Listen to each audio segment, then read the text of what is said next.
Começamos.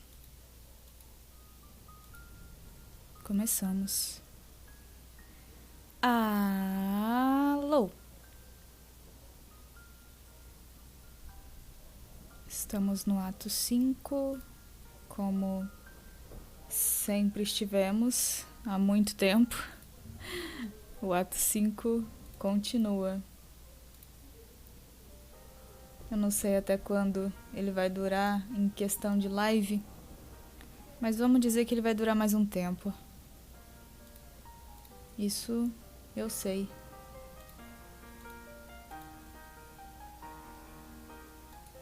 Bom, mas é isso. Acho que tá tudo certo aqui agora. Só continuar aqui a ler. Solux, Pastor Therese. Therese? Finally! I was starting to think I was the last one of us alive. Have you seen Carcat? No, but I've sure as hell heard him. What does that mean? And why are you typing like this? It is very odd. It means that I'm blind now. And I guess I talk like this 'cause KK knocked out all of my teeth like some kind of grub-fisted douche. Now he's flipping out. Eu devia estar lendo com um sotaquezinho, a linguinha do Solux, só que como ele tá digitando de um jeito diferente, eu esqueci. Fala, Vimones, boa noite. Como vai? É lá, o Solux tá cego. Obrigado pelo lurk, André. Tudo bom? I'm relieved you and he are okay. I was getting so worried he wouldn't answer. Seems like he wants to talk to you, but I was hoping to talk with you a bit first. Hope you don't mind. I mean, I know he minds, but he can smooch my bloody gummy mouth right on the lisp for all I care. I mean, lips. That's what I meant to say, now that I can. Lips, lips, lips. Wow, it feels so great to say that word. Okay, Salix, we can talk. What is this? Zizibs. Fala, Vimon, tudo bom? Seja muito bem... Vimon não, desculpa. Fala, Riel. Eu li o nome do Vimon ali em cima. Fala, Riel. Tiro bom. Muito obrigado pelo seu resub. 31 meses. Caracoles, 31 meses. Eu faço live há tanto tempo assim. Caramba. Já faz... Nossa, já faz muito tempo que eu tô fazendo live. Caramba. Você gostou? Eu idosa das lives, não é? Eu também gostei. Eu tô bem. Tô meio com sono, mas tirando isso eu tô bem. Eu acho. Eu fui lá no Picrew, fiz 2 modelinhos novos. Ó, deixa eu mostrar o outro modelinho pra vocês. Primeiramente eu tinha feito esse daqui. Ah, ele tá bem grandinho porque eu editei ali no ABS. Eu tinha feito esse daqui. Aí depois eu achei esse daqui. Ele é muito fofinho, né? Esse aqui vocês estão acostumados já. É uma coisa que eu queria fazer desde que eu entrei no ato 5. Eu devia ter feito isso antes. Quando eu entrei no ato 5, que costuma ser conhecido como o ato dos trolls na história, era pra eu ter feito isso, né? Pra eu ter me, entre aspas, produzido de troll Sona. Uma persona troll. Mas aí eu acabei deixando pra lá. Eu falei, bom, ainda estou no ato 5, ainda dá tempo, né? Né, André? Eu vi o episódio 2 ontem com a galera. Ah, eu tô feliz com o Bumblebee se concretizando. Preciso de mais cenas Bumblebees. Okay, Solux, we can talk. What is this about you being blind? I hope you don't find it insulting that I wanted to talk to you about it first. You just seemed like the right one to talk to about it. I do not mind. How did it happen? It was Eridan. Got me with his fucking science stick. But it's my fault. I totally underestimated him. Oh no. Honestly, I'm okay with it though. I'm fine, I mean, aside from the part about not being able to see goddamn squat.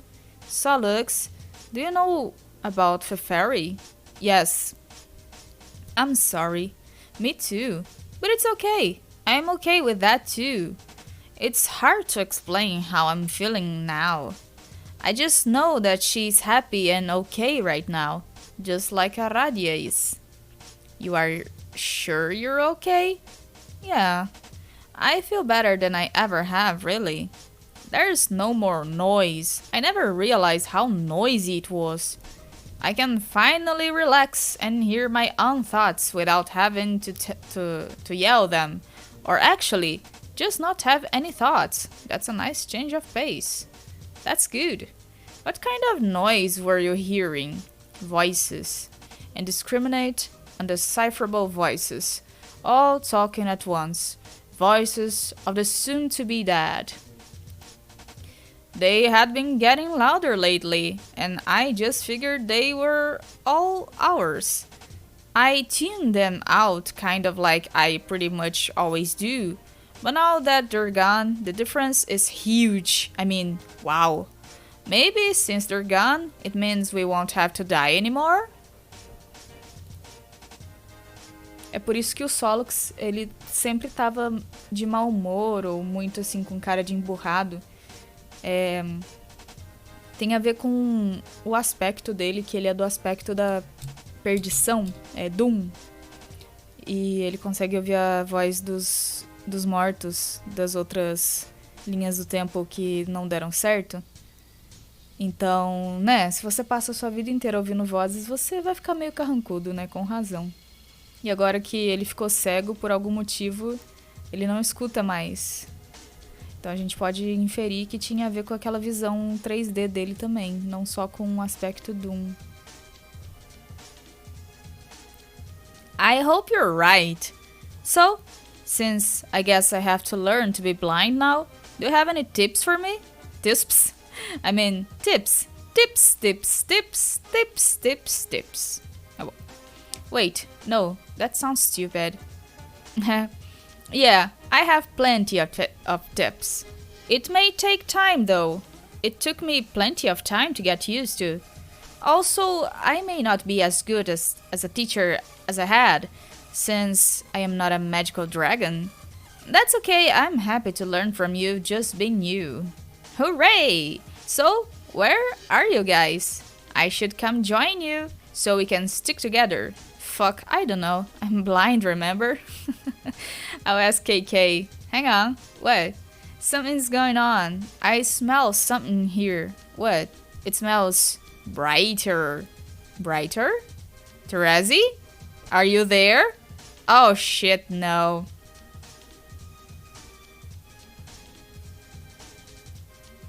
Ah, a Ruby Brasil tá tentando? Eu achei que eles nem fossem tentar, porque tá saindo pela Crunchyroll. Resist great urge to play Bros Xbox. Meu Deus. Ok. As usual, you fail to resist the urge. You start thrashing up stunts, something uncanny brutal on your quest for oh goddammit. You are making a play for that sick nasty pack of deliriously mouth-watering Doritos, and this idiot got stuck in a pole again. Time to reset for the third time this hour. Reset. Ele tá dentro de um jogo, jogando um jogo. Someone is bothering you. Ah, nossa, esse é o Dave do passado. Nossa, Dave, answer. Caralho, porque ele ainda usava os shades igual o bro. Ah, quem tá falando com ele é a Aradia. Caramba. Fala, Luiz, tudo bom? Muito obrigada por passar aqui. Um abração em você. E é nóis. Beijão. Hello. Hey. I think it's absurd I never introduced myself to you in all that time I spent mopping around the lab. Guess I wasn't in a very good mood. Hi Dave, my name is Radia. Christ, you're a fan of one of my websites, aren't you? What asshole gave you my chum handle? Also, what was your favorite thing I did you liked? And what did you think was so great about it? Also, ASL? 6, a girl, and a place very close to you. Ah tá, idade, gênero e localização. Ok. In fact, I could visit you right now if you would like. Oh, holy shit, okay, you're a troll. Only trolls say they're 6. I don't know what's up with you and that dumb fake age. To be fair, it translates to the same age as you, which at the moment is 12, is it not? Makes no sense, bye. Understanding disparities in the flow of time should be easy for people like us, let alone understanding disparities in such pedestrian things as units. I am 6 sweeps old. 1 sweep is a little more than 2 years, you dummy. Cute story. Look, it is either the truth or I am just someone who has been a bit playful. What is the harm in that? Okay, so 2 equals 6, awesome joke, ha ha ha ha ha. Or wait, maybe it was just a waste of time. You people think I'm made of this stuff. Hey. Marionete. Aliás, pelúcia. I know you weren't, but I am. What? Made of time. Whereas you are the knight of the very same cosmic faculty. It would seem we have very little in common, Dave, when in fact we have very much. Yeah, I think I'm gonna shut off my phone now. See ya. Yes, that's definitely what you did the first time we had this conversation. So I will wait patiently while you realize that's not what you're going to do this time. What the fuck? Dave, describe to me why you are now incredulous, please. I remember this. I remember shutting off my phone and never talking to you again, but I'm still talking. What's going on? Ah, então ele tá numa memória de bolha. Of course you remember that. This is a memory. No, it's a dream. I'm asleep. Or am I? What is going on here? Come to the window. Why? Because I'm outside. Bullshit. Take a look. I don't see anything out there. That is because I'm not out there anymore. Turn around. Ta-dam. Oh, sup? Looks like you're a fairy. Yeah, that's cool. Ah, agora ele mudou pro Dave que a gente conhece. These aren't my shades anymore. John gave me these new ones for my birthday. I remember that. And I wasn't wearing this shirt. It was this one. How did I get like that? Try to remember. I can't. Wait. I wasn't wearing this actually. Oh. I was wearing this suit. No, wait. It was a black one. Are you sure? Yeah, and I was playing Sbarb. That's right. And then I went to sleep at some point, which is why I'm asleep now. But if I'm dreaming, then why am I not awake as my dream self? Why indeed? Shit, this wasn't the suit I was wearing. Oh, fuck. É aquele, Dave. It was this ugly fucking rag. Yes, I think it looks pretty nice, but go on. And I went to take a nap. Terezi said I'd reach God tier. Or, I guess, show me why I wouldn't. Did it work? Is this part of the process somehow? No. Sorry. So then, it's just a stupid, pointless dream. Not exactly. Oh, wait. Oh, yeah. I woke up, and then... Well, I died. So then I'm dead. Yes. Then this isn't a memory or a dream at all. It's the afterlife. Yes and no. Yes and two no's. It is the afterlife. But what is happening now is taking place in a bubble which is accessible to the living through dreams under the right conditions. And it is also your memory. The entry point for any bubble is always a memory. Either a memory of the dead or a memory of the living dreamer come to visit. But once you realize it is not just a memory, what happens next is up to you. Okay, what is going on over here then? Is this some disturbing ghost hallucination? Should I start slapping myself or what? No, this actually did happen. I don't remember this. That's because it is in your memory. This is Alpha Dave, the one who chose not to take a nap, which led to your death. Fuck, lucky bastard. So then I guess Therese tricked me. Did she? Didn't you ask for this? It would have been cool to know if picking one option would definitely kill me pointlessly, so yeah. But I guess I kept giving her shit about it, and I knew she was kind of crazy and morbid anyway, so whatever. Is bro dead there? Evidently. Like, in reality?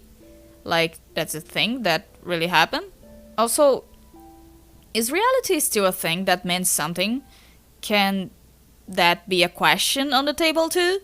Yes, yes, and yes. Yes, it can be on the table, and yes, reality still means something. And yes, your guardian did die. Well, damn it. What did I do wrong? Aside from getting my ass killed in the most ridiculous way possible. Nothing. All is well, and as it should be. Arigato, fala Rika-chan, tudo bom? Adivinha quem tá todo derretido? Nossa, eu vi domingo, né? Eu fiz a maratona sábado e domingo, assisti o The Last of Us 2 completo. Um grande erro, não devia ter feito maratona dessa bosta. Fiquei desanimadíssima, eu tô até hoje... Tô traumatizada por essa história. Ô, historinha triste, pelo amor de Deus.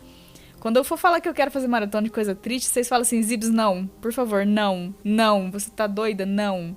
Pare. Mas e aí, Rica, tudo bom? Como vai você?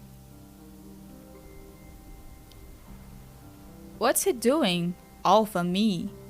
What would you be doing there if you were him? I am him. Even better. I don't know. Would you be upset? Yeah, sorta. Then maybe what you are doing is grieving, in whatever way that comes naturally to you. Tô bem. Tô indo. Maybe you are lucky to be able to. I could not for a long time. But now that I can again, I'm so relieved. Because I have discovered there's no reason to grieve, okay? Am I talking to someone there? Looks like it. Who? Who do you suspect you would be talking to in this situation? Probably Therese, I guess. Maybe she's helping you through this. I don't know. Would she do that? You were helping her, weren't you? Was I? I think so. The living need each other's help. Just like the dead, too. Alpha Dave still has a long way to go. He's still not at ease with his mortality, but people like us have to be. We have to be prepared to die 1,000 deaths before our quest is complete. The master we serve demands it. So, I'm just one dead Dave offered up to the time god, pretty much. What about the other dead Daves? They come here too, in their own bubbles. You may cross paths with them, if you wish. I think I'm up to my neck in Dave already. Just being one. Ha, I know the feeling. Still doesn't seem right though. Why are you in here like why are you showing me this? I'm not showing you, I'm just visiting your bubble. It projects your thoughts and memories, as well as other things relevant to you, much like the clouds do in Skya. But like, if I'm seeing this, shouldn't I be able to do something about it? Or stop it from happening? Or, I don't know, like anything to keep helping my friends? What do I do? Nothing. None of this is your business anymore. It's time to move on. Where are we now? Oh look! This was my hive before it was destroyed. Oh, so this is the troll planet. Pretty cool, not really what I pictured. What did you picture? I don't know, it's more subdued.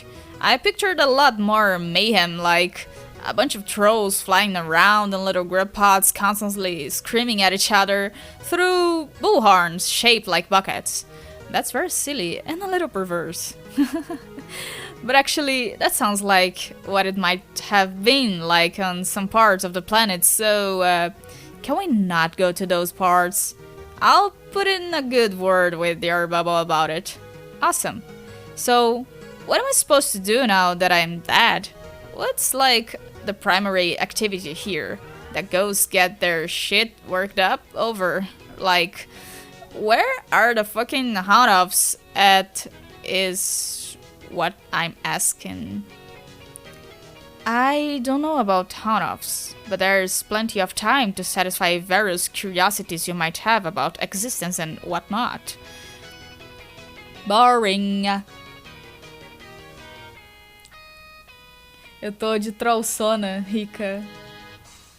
Eu resolvi finalmente fazer no Picru a minha trollsona bonitinha.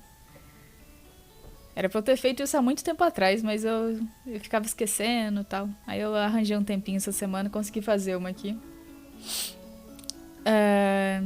But there's plenty of time to satisfy various curiosities, blah blah. Boring, is it? Just kidding, that sounds cool. Oh, yeah, Sim, eu sou canceriana. What else? There are all sorts of friends to meet. Ones you already knew and ones you don't. There's plenty of time for just about anything. Lots and lots of time. Enough time to understand that time isn't much of anything at all. It isn't? Time is like a game. Just one fun game in reality's cupboard, which is full of them. It's the one we are the best at, while other people are better at the other games. But when all the games are back in the cupboard, everyone is about the same. And games are fun, but sometimes you don't realize how much fun you were having until they're all over. And sometimes you look back and realize for some stupid reason you weren't having any fun at all. Then you laugh. I bet you meant to laugh a whole lot less shitty than that. The laugh will suffice. Hey, want to see inside my hive? Yeah, sure. Well, how about later? Not that that doesn't sound cool, but I kind of want to just go home and I guess chill for a while because I guess it was all a bit much. If that's okay, and I guess also possible? It is quite possible and more than okay.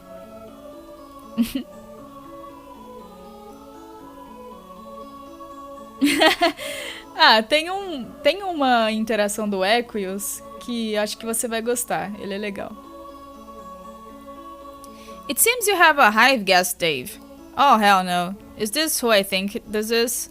Tavros has been looking forward to meeting you. Hey, first, okay, I think you're fantastic, which is to say, just an enviably cool guy who I admire. Let's put that compliment on the table where we can both see it. Holy shit. Looks like I found another point in time to bother you, when, I guess, you are more emotionally susceptible. Dude, are those sick fires you're packing there? You best not be bringing that fire into my bubble unless you plan on dropping that shit.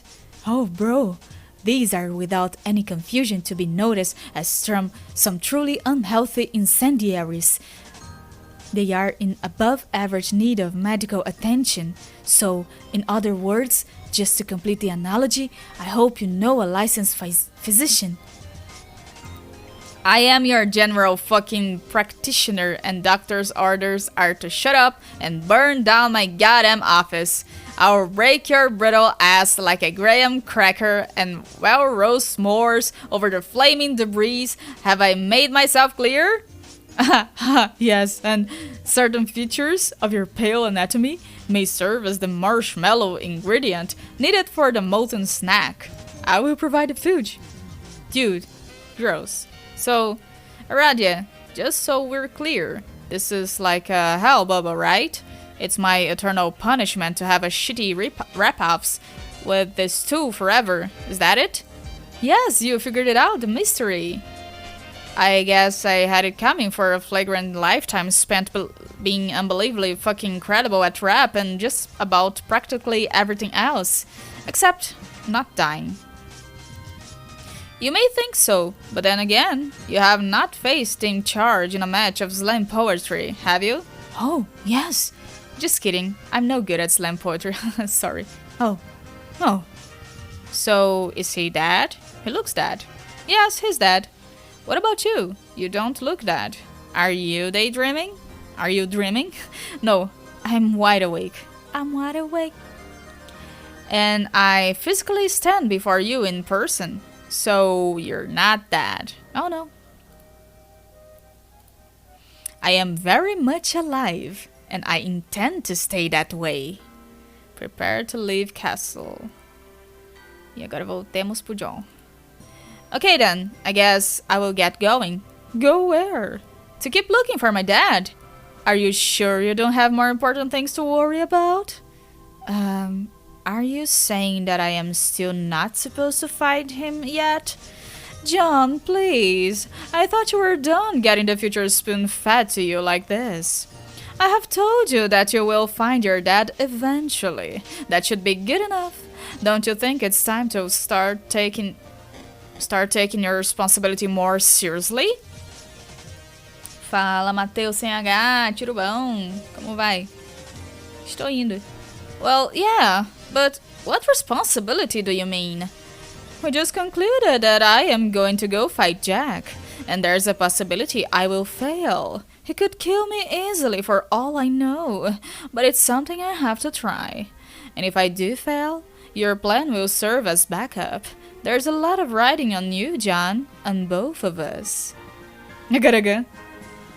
Okay, so you're saying I should go get the tumor now instead of putting it off? I'm not telling you to do anything, just reminding you of what's at stake. Wait, I mean the tumor. Wait, I mean the tumor. Why don't we just call it what it is? A big fucking bomb in the core of your battlefield. Yeah, which is what I was wondering about. How am I supposed to get it out? I guess go find a cave or something? Yes, you could probably go looking for a sanctioned entry point. Or you could just do what winners in a hurry do. What? Cheat? Is that even possible? It's practically always possible. I won't tell you how, but I will point out you could start making better use of your powers than facilitating noisy joyrides. Is that what Earth is like, by the way? A bunch of humans flying around in little wheeled pods constantly beeping at each other with our chauffeur familiars? No. Well, maybe some places, but most cars stay on the ground, because science fiction hasn't happened yet. Anyway, I'm just saying it's time to do something useful and impressive with our powers, deliberately for a change. You are God now, remember? You're God now, remember? Yeah, but all I can do is make a lot of wind blow around. How's that going to help? Use your imagination. That windy thing of yours is more versatile than you think. Alright, I will try. A tela tá num loading eterno? Que tela, querido?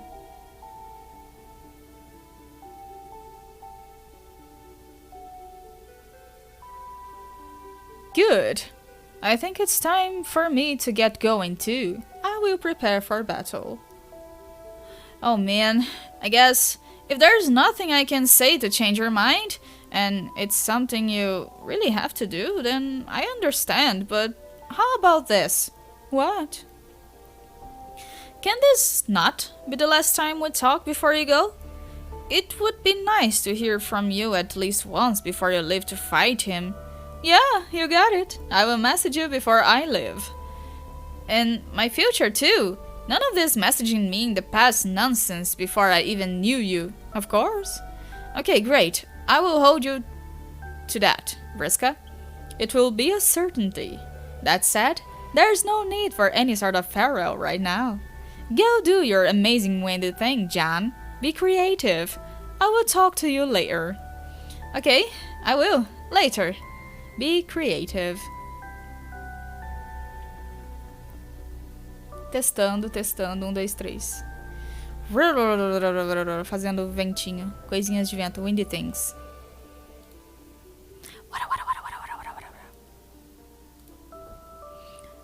Tá fazendo uma furadeira. Roll, fight the power. Battlefield, quake.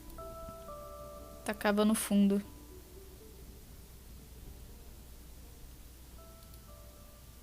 More wine for the lady?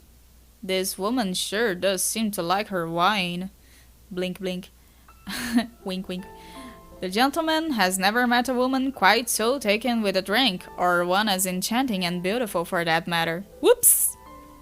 Nossa, tacou no bolo o vinho. Onde eles tiraram o vinho? Olá, apropriadamente, Matheus. Como vai? This fellow has stained the mademoiselle's fine garment. The gaffe is unforgivable, and the only true course of chivalry would be to liberate the damsel from the satin cloth and render it immediately. But the lady has no concern for the purity of her finery. She has other things on her mind altogether. The woman has never met a gentleman so strong and considerate and handsome. She cannot tell for certain if her intoxication is due to her 7th glass of wine, or the contours of his proud, powerful nose, and the sensual aroma wafting from his pipe. Cara, get a room, vocês dois, meu Deus. The man and the woman are at ease. They have everything because they have each other. They know that together they can make it through anything, whether trouble brings a bit of spilled wine on a chic lab coat, or reduces the very castle beneath their feet to ruins. Oh, fuck. É, amigos. É isso que eu tinha medo na live passada, mas parece que vai ser nessa live que vai vir. Ah, outro momento triste da história. Read Mindfang's journal.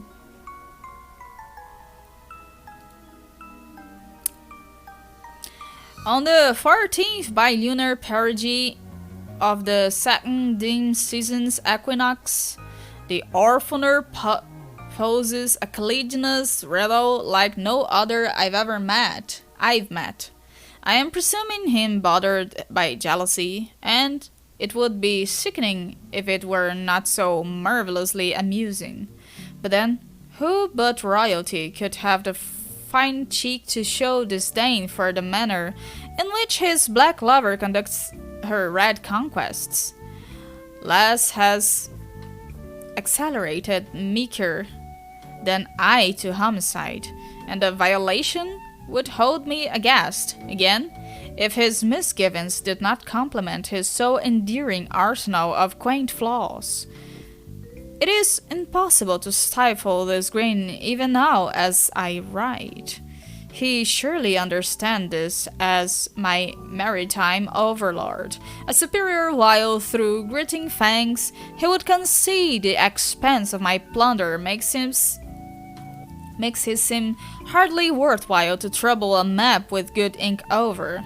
I know he understands. I will take what I want. I expect nothing less from Dualscar, and truly, less would offend me. Dualscar é o antepassado do Eridan. It is the crude blood of the suitors from which I have taken enjoyment recently. If his displeasure is with my blight treatment of the social order, then he has either not spent enough time in the warm company of my indifference, or is simply very stupid. I saw the look he gave. He's so secure in knowing I can't feel what's in his mind. He forgets the tortuous ways of his own face, the traitorous. His little looks are words to me, interjections in our deliciously bitter repartee. First, a look as I summon a slave from the hold, with such ease between my remarks. Why, yes, Dwoscar, they were the very slaves in your hold until but this hour. Another ship deployed carelessly, languishing in strategic vulnerability. Is this not our routine, our dance? What is this look, my dear Kismesis? Is it shame, envy, contempt for what he knows will follow? I nod her over. She's fearful, and it makes her prettier. He scoffs without a movement or sound. I know there's disgust fitting the shadows in his corner of my block. At least prick her in the light, he surely thinks. Determine what vulgar hue she bleeds before persisting with your abasement, Marquise. Do not try to understand the orphaner. Not knowing is the point, and if you truly understand this, your crusade against the gambling nuns would not be among our Grand High Blood's most uproarious punchlines, if only one truly needed to be so high to find it amusing. And so, not knowing, I take her will, but leave enough of it to enjoy her response. Her hands are in my service, but they still shake. They unfasten the first button at my jacket's waist clumsily. I have masked the line between my puppeteering and her volition exquisitely, and her uncertainty over her own control fills her fear. She unfastens the second button, and between the second and third, I make a casual remark to Dwoscar, continuing our conversation. He does not respond. Eu não tô entendendo muita coisa dessa página. É o diário da antepassada da Vriska, que a Vriska conseguiu numa das explorações que ela fez. O episódio de The Last of Us era de uma DLC, tu chegou a ver? O Left Behind. Eu assisti o remasterizado, então tinha tudo. E eu vi esse episódio da Ellie com a Riley hoje.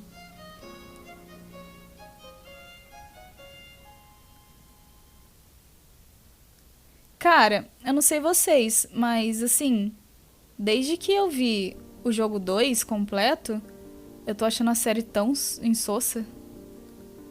Tipo, a série tá bonita e tal, mas, sabe, tá meio sem graça, sei lá. Tá muito, não sei dizer, o pace dela tá meio...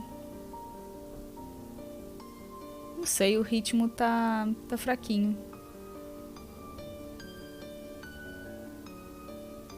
Sim, tô falando do The Last of Us, a série em si. Acho que é porque o jogo, como eu vi tudo em sequência, né, foi muito porra loucade, muito tiro, papapá, e a série é menos isso. I look again at the face of my slave, imagining for a moment her mind is not an unguarded port to her every dread.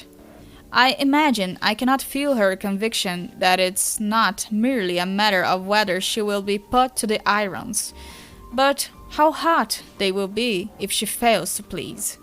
Poor thing.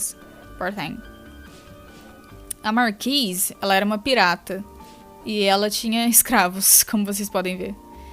Her horns make attractive shapes and pair themselves pleasantly amidst her violent snarls of air. Her fingers, which I have lost track of, to my surprise, have come between the petticoat and my skin petticoat. The heat of her touch tells me the likely range for the color of her blood. I wouldn't have guessed it to look at her, not with her sign stripped. Her mouth opens slightly, and I squint. Oh, razor sharp, and none missing. Perfect. How disappointing it is to find quivering lips hiding dull teeth. I pause to consider, what will her fear become if I choose to show her mercy later? And even in days, kindness. Will this be the red dalliance that becomes fully flushed? Love demands my cunning just as my raids. If it is to be, she will never understand how thoroughly she was manipulated. Her body, her mind, her devotion. I remember Duel's car again. My distraction from our banter was momentarily absolute, and I inquire into the shadows. But he's gone. Then go, my Kismasses. Fume with the indignation I gave you. I can only pray it blackens our bond. I must know such exhibitions agitate him, and hence why I bother. Otherwise it would be easy to dismiss him before I partook. Let it be a gift of antagonization to you, my dear rival, on which you may brew pitch for me anew. And if it is true envy, a vermilion yearning I can't abide, then, though it pains me, it will be farewell. Alas, it may be that I am too good at spurring hate, too good at least for him. I only hope he's not so foolish as to tread a path of less torrid malice, for if he does... Esse é o do Oscar. On the 16th, my suspicions have been confirmed. I'm not grinning anymore, Duel's car. Our orderly contention has dissolved right before my vision eightfold. It was once a handsome black, but now sits like good strong tea, soothed and cooled by unwelcome dairy.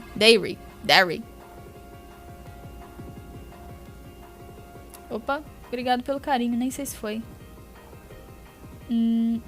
Nunca tive interesse por odiar a temática de apocalipse zumbi devido à série The Walking Dead.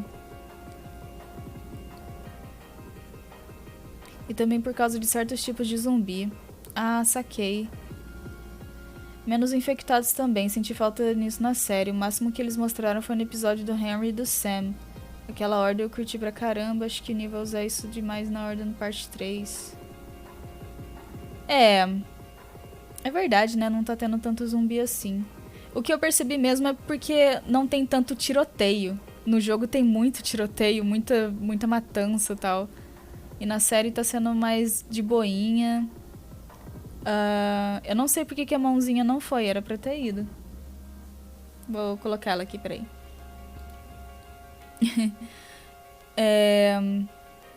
Uma coisa que eu percebi no penúltimo episódio é que, bom, eu não sei vocês, mas eu tô achando a ambientação da série não tá tão apocalipse zumbi assim, pelo menos... também é complicado, né? Eu tô querendo coisa de ambientação zumbi na parte que tava com neve, aí fica meio difícil mesmo. Até que na cidade tava uma ambientação mais zumbizística, mas sei lá, eu tô querendo ver casa destruída com eles entrando e... Sabe, as casas que a gente tá vendo eles entrar... Pelo menos nos episódios de agora, eu tô mais com os 2 últimos episódios frescos na memória. O episódio que eles vão pra Jacksonville, pra ver o Tommy, e o episódio da Riley com a coisa lá. Sabe, eu tô sentindo falta de casas mais bagunçadas, de coisas mais... sei lá. Eu nunca vi The Walking Dead. O Crillis perdeu a conta? Por que será?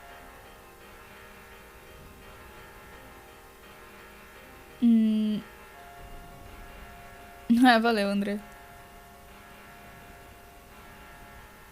Quero ver eles adaptarem Seattle do parte 2.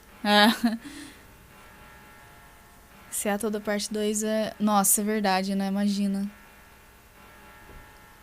Esqueceu o e-mail? Putz. Deixa eu continuar a ler aqui, gente. Our orderly contention has dissolved right before my vision eightfold.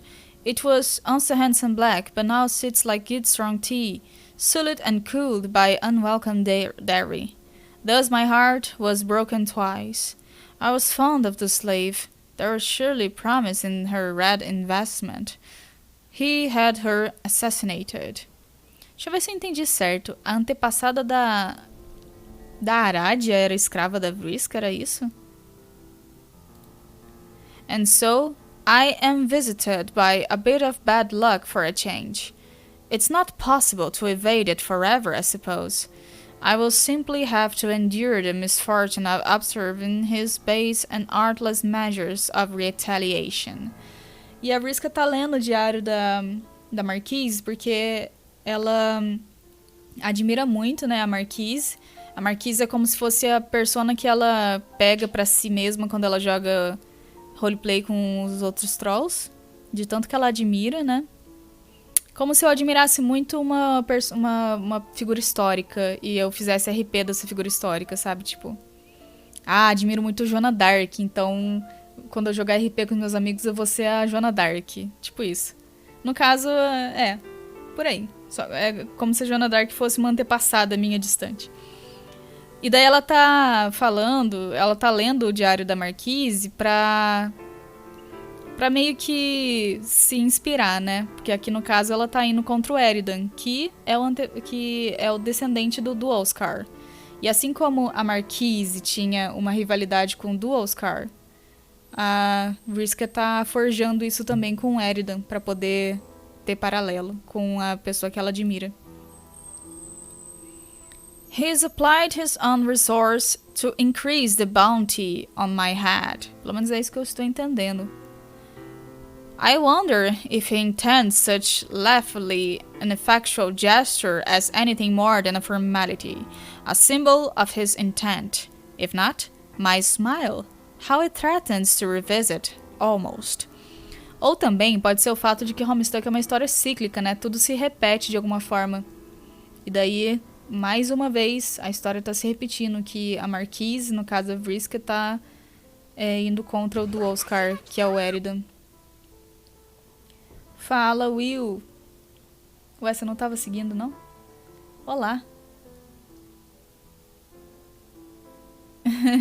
Ela acendeu a God Tier, tá usando pijaminha da Ladra da Luz.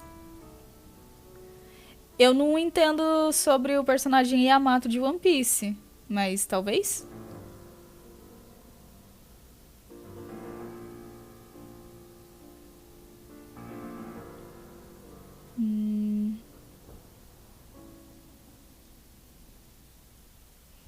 Ah, tá. Seja bem-vindo de qualquer forma. I've broken laws, yes.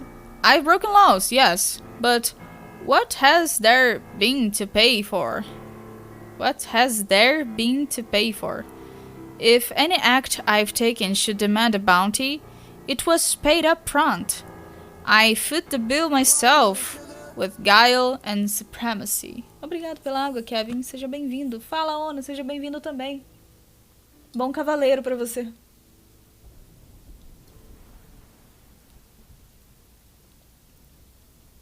Tudo certo? Tô indo, e vocês? Honk.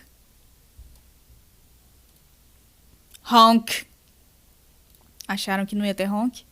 Honk. Honk. O sangue da Nepeta. Tadinha da Nepeta, cara. On the 20th.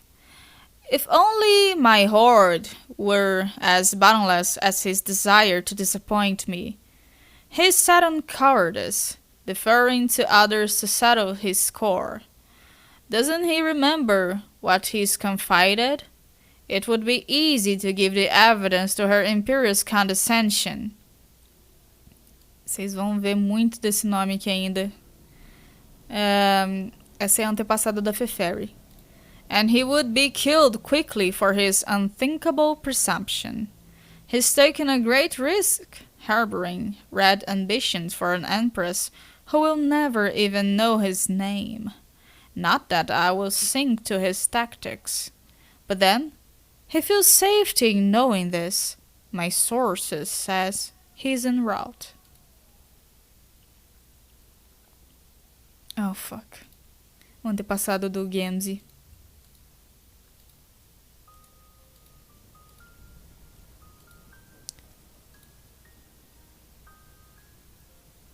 On the 21st, I've learned Dulskar has reported to the Grand High Blood.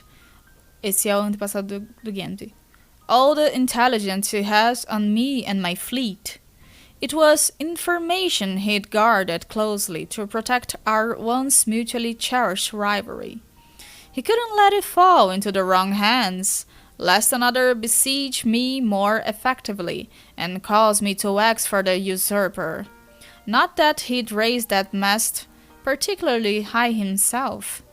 All the shortcomings I managed to overlook for the sake of a lover. I would have enjoyed witnessing the entertainment he prepared to please the high blood. His sense of humor was dreadful. It would have been a true miracle if he survived the appointment. Funny, I always imagine a grander entry in my journal for your demise, Duoscar. But I should have realized you would die as you lived. A joke. One more humorous little sacrifice kindly given to the subjugulators, and one step closer to the release of the vast hunk they prophesize. I am overjoyed to understand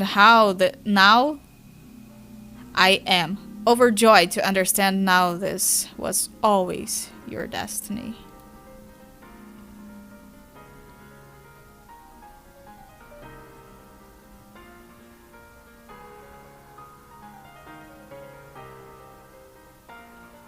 Palhaço corno. Nossa, assisti One Piece até atualmente? Caramba. Mais fácil eu ler, né?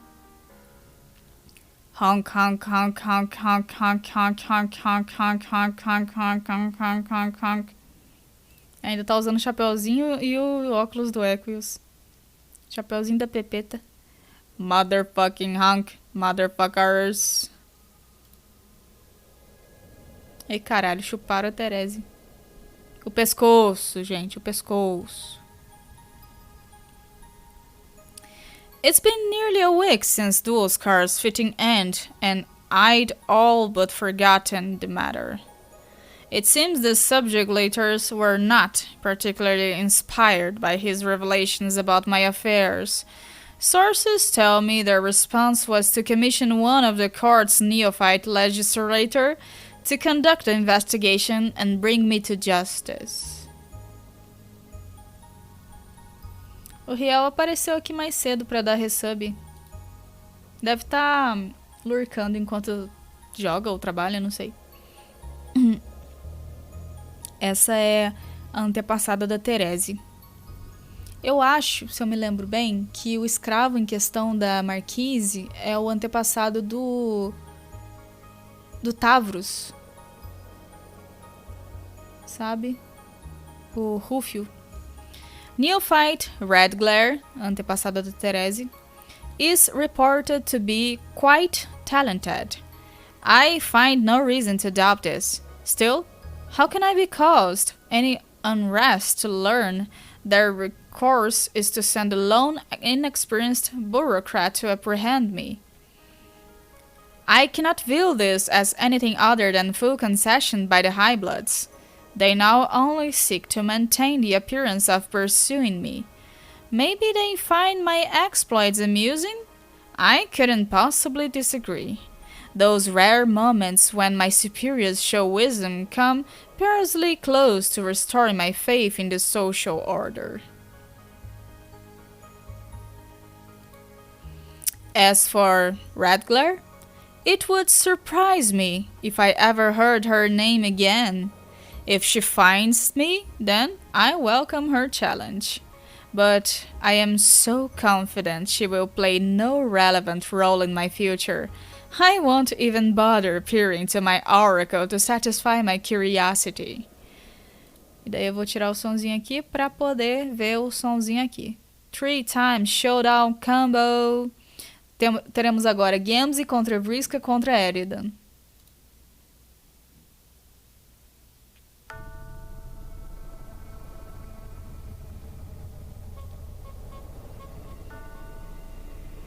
Toda vez que eu faço honk, é esse o barulhinho que vocês têm que imaginar, tá?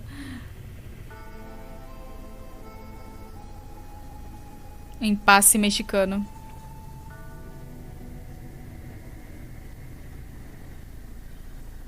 A garrafa de feigo rolando. O Eridan.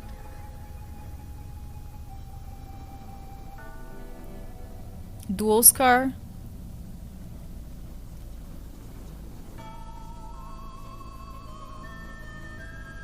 Os plushzinhos. A Vriska. Com a Marquise.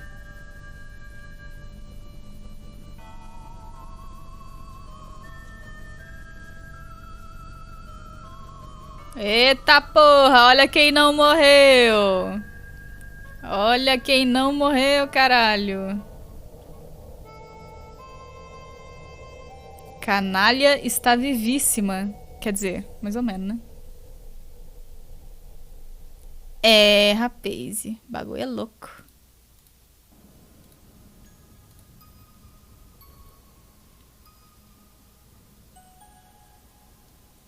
Canalha tá só em pedaços. O Games, tipo, como é que é? E a Visca também, tipo, como é que é? Isso aqui dá um bom avatar. Ih, caralho, tá correndo. Corre! Honk! Boa! Canalha, como sempre, salvando o dia. Tá viva, é isso que importa. Chutou a corneta do Genzi. Honk! Boa. E ela tá brilhando, cara. Kanai ativou o modo claro do Discord.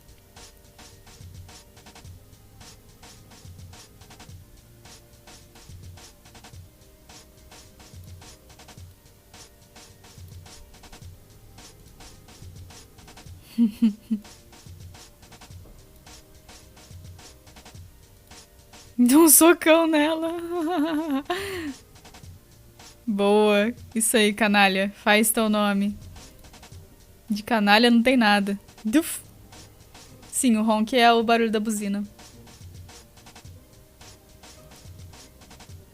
Pegou a varinha. Uma coisa que devia ter feito desde o início. Não devia nem ter dado essa varinha pra ele. Quebra no meio. Vai. Isso, debunk. Aí sim, porra. Pronto. Chega de estrago. Não vai matar mais ninguém, Eridan. Mas agora tu vai morrer. Que agora ela é o Chainsaw Blood.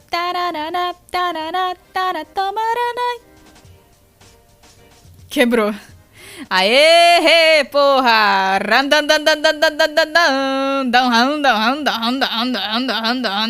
Conheceu o Dan, Eridan.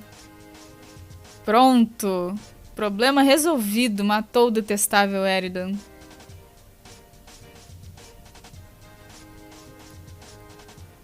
Dead. Descend. O óculos caindo pras profundezas. Na verdade, vai cair na canaia.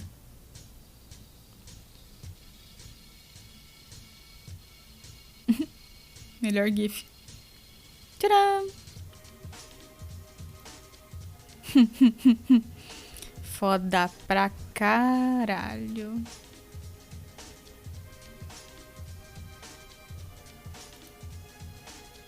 Passou o batom tudo com sangue. Ah, mas é... Que nojeira.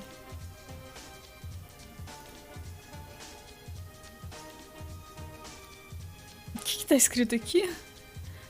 1, 2, 3, 4, 5, 6, 7, 8, 9, 10, 11, 12...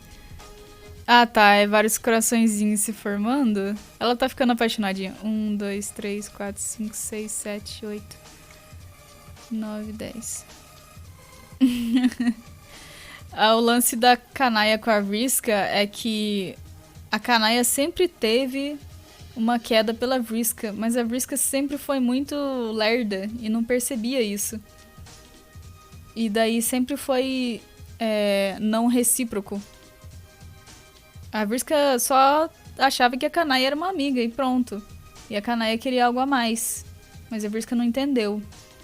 Aí a Vriska pediu pra Kanaya fazer uma roupa pra ela. E a Kanaya fez, né? Porque ela, né? Deixa eu agradar a mozão aqui. Só que ela usou a maldita da roupa pra tentar dissuadir o Tavros a beijar ela. Vocês lembram dessa parte da história que foi mó errada? E daí Kanai ficou puta, né? Porque ela fez uma roupa pra Vriska. A Vriska usou a roupa pra ficar de casinho com o Tavros. E a Vriska, tão idiota, não percebeu e achou que a Kanai tava afim do Tavros. Não sei o que é pior nessa história. Aí agora a Vriska tá afim dela, só que tipo, agora já é tarde demais, né, querida? Agora ela já tá em outra, já tá na Rose. Olha lá, coraçãozinho. Olha, desbloqueei, quer dizer, desbloqueei um álbum. Eu sempre falo desbloqueei, né? Desbloqueei mais um álbum. Boa. Be Jack Noir. Ah, não. Ah, foda. Então, Jack Noir fazendo coisas de Jack Noir, né? You are now Jack Noir. You have just murdered an innocent family. What will you do? Ele acabou de matar o pai do John e a mãe da Rose. E deu merda. Accessorize immediately. You begin claiming trophies to celebrate your magnificent triumph over the defenseless loving couple. The man's hat suits you perfectly. It is plain and serviceable. Yes, that looks so good. The only way the look could possibly be improved is if it was blacker or bloodier. Take a prize from the lady. This beautiful scarf will look quite dramatic as you soar through the air, scouring the surface for new victims. It is finely crafted and the fabric is wonderfully soft. Your powerful nose detects perfume. The odor is pleasant. The odor? I don't know. Wait, this pipe is great too. It makes you look dignified and thoughtful. Yes, this will be your trophy as well. Trophy bench. O Liu Kao. Yes, yes! All of the glorious trophies will belong to you. There's no possession of the fallen so trivial that it would not make a splendid adornment to your intimidating visage. Wait, no! This is in fact so very, very stupid. This is no way for a killer of your elite profile to dress. Your rise to omnipotence has had a regrettable influence on your vanity, it seems. Have you forgotten the original grievance with frivolous attire that got you here? That's it. No more trophies. You are swearing off trophies forever. Probably.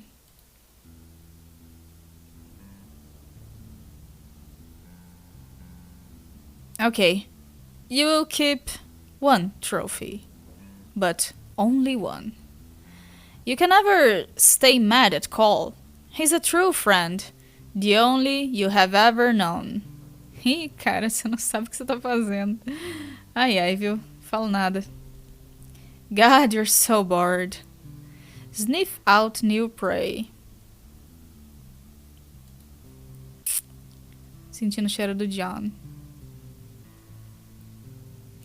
It used to be that when you were bored with paperwork, you would go distract yourself by sharpening one of your favorite knives, or give your most disapproving scowl through a fenestrated wall to survey the kingdom. But those were simpler times. There's only one cure for boredom befitting a demigod, and that is more senseless killing. You consult your proud long snout for assistance with the hunt. You pick up the maddening scent of one of the young graveyard stuffers. You're sure it is the same one you slaughtered earlier, and yet his stench remains, confounding you from every direction. It is as if the breeze which carries it deliberately seeks to obfuscate the odor's origin. Your thoughts become more murderous with each blustering taunt. O cheiro dele se dissipa muito, daí o cara não consegue seguir. Succumb to unfathomable bloodlust. Matou um Dave, matou um John. Coisas de cachorro. Porque ele é metade cachorro. You are consumed by murderous thoughts, and you prepare to embark on a killing spree to end all. Oh, for fuck's sake, you start thinking about dog things again. Why do bones have to be so delicious and enticing? Suppress thoughts of unfathomable sausages. Oh, ele tá lembrando da Jade, que bonitinho. You successfully suppress all thoughts of delicious little wrapped wieners and infuriating things like mail and its agents of delivery. But, in the process, you awaken your deepest and darkest feeling of all. Feelings of loyalty? How completely despicable. But no, that is not quite all there is. Could it also be love? It must be. It is the only emotion that could possibly make you feel so utterly disgusted with yourself. A Jade tá na cama. Na quest bed. And it is surely why you couldn't go through with it. Ah, ele entrou lá pra matar ela, mas ele não matou. Fugiu. You could not do it. You could not kill the girl. Contact Dee. You get the draconian dignitary on the line. He asks what the hell you've been up to. You say it doesn't matter. You have a point of serious business to discuss with him. He makes sure you're remembering to keep the destructive impulses to a minimum. No more planet exploding or anything like that. You said yeah. He says no point in securing power when there's nothing left to rule. You say, God.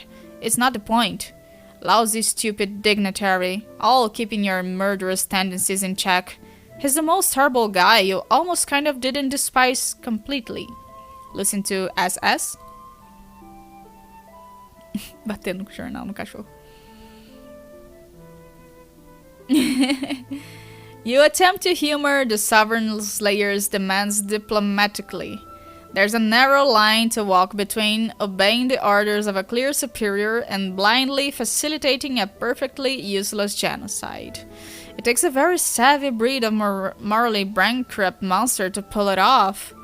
The Slayer is yapping about some girl, probably one of the young players, who can no longer provide any serious threat to your rule.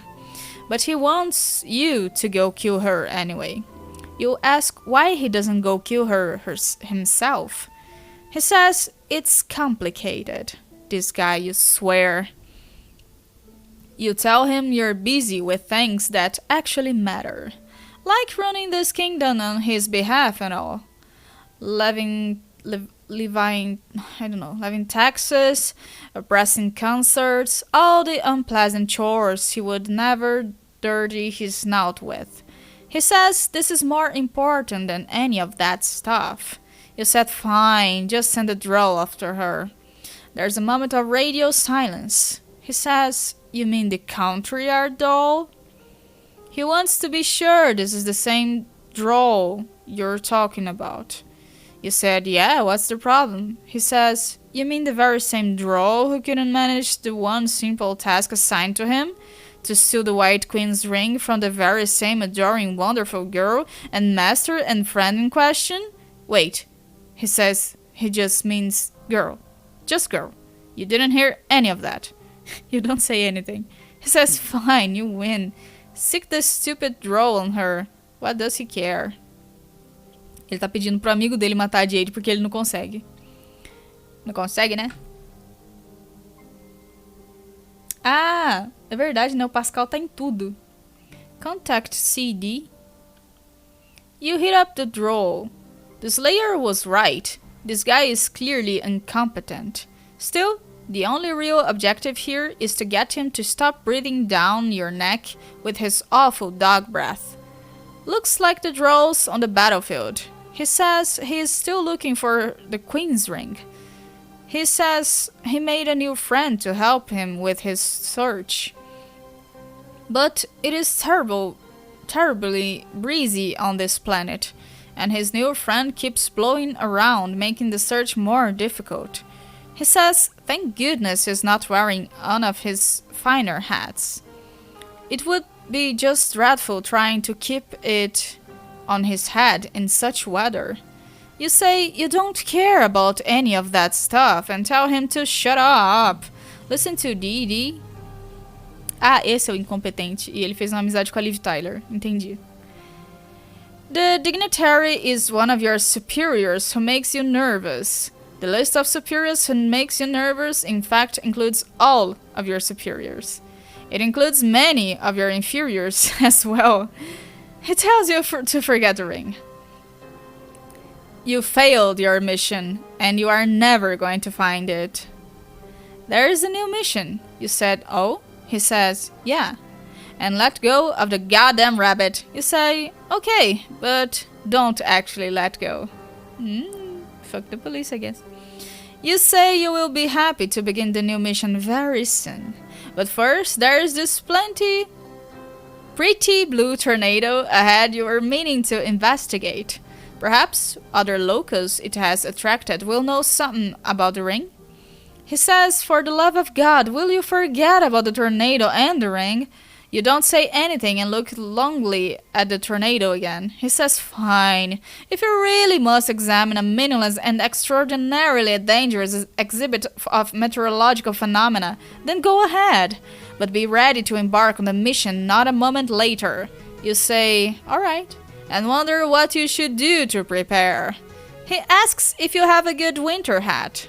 You nearly drop the radio in excitement. Jack, wait. Jack, nada pra fazer, deixa eu sentar aqui. There. Now that those wheels are in motion, you guess you can put your mind at ease for a while. You find nothing quite so troubling as the intrusion of a positive emotion. You are momentarily afforded the peace of mind to resume a dull, quiet life of semi-restrained murder. Maybe you will wait here and see if the boy shows up. It's reasonable to assume he will seek these adults. Certainly easier to let him come to you than follow an untraceable scent. Or maybe you will take a look inside this castle. Perhaps there are survivors here fit for the offing. You guess that could serve some amusement. You wonder if it will always be like this. What sort of future does a new god have to look forward to? Will this malaise follow you for eternity? Will you be perpetually tempted to destroy everything you see, knowing that in just a few moments of recklessness you will be left with nothing else to destroy forever? What will eternity feel like when a single moment of boredom feels like an eternity unto itself? You wish you could consult the clouds for answers, but they never show you anything. The reckoning can't wipe this place out soon enough. Be future Jack Noir. You are now future Jack Noir. Presently, you are trapped in a single moment, which increasingly feels like an eternity. Your boredom is surpassed only by all-consuming rage and contempt for existence itself. Hours ago, you entered an unfamiliar session. You killed 1,000 robotic assaultants. You destroyed 12 planets with ease, methodically and cyclically, like a single stained hand of a detective clock smearing each number it passes, defective clock. You reduced Prospit and Durst to dust, and murdered a whole bunch of alien kids in yellow and purple pajamas. Pajamas? Your warpath of absolute devastation had only begun to be blazed. There were still miles and bloody miles to send forth, but when the dust of Durst settled, this infuriating fairy appeared out of thin air and froze you in time. But she can't keep you like this forever, and when she finally lets you go, you will be ready. What will you do? Aside from nothing, that is. Jack. Wait, motherfucker. You attempt to be patient. You fail miserably. Be Aradia. You are now the Maid of Time, recently resurrected from the Crypt of Durs. Your name is Aradia Megiddo, and for the first time in your life, you feel truly alive. You have just incapacitated Jack Noir with a spell, but a demon so powerful requires your full concentration to subdue. He will break free any moment. You may release him and die now, or you may continue to hold him and die later. What will you do? Aside from die, that is. Release him. E daí ela some. Porque ela não quer morrer, ela não é doida. Quer dizer, ela é doida. Mas ela não quer morrer. You're done with dying. Soon, friends will arrive. They will need your help.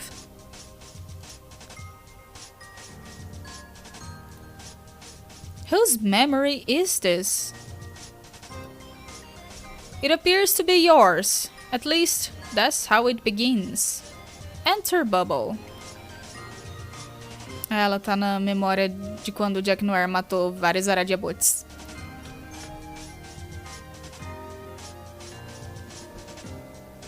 Wait a minute. Oh. This is not specifically your memory. It's hers.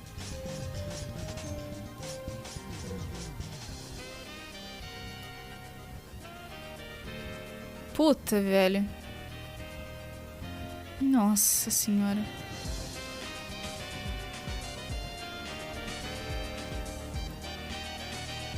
A Aradia tava brincando de arqueóloga, tá indo ver o cometa. E o cometa vai ter a Aradia Botse totalmente destruída, junto com o Liu Kang, que já tava todo remendado.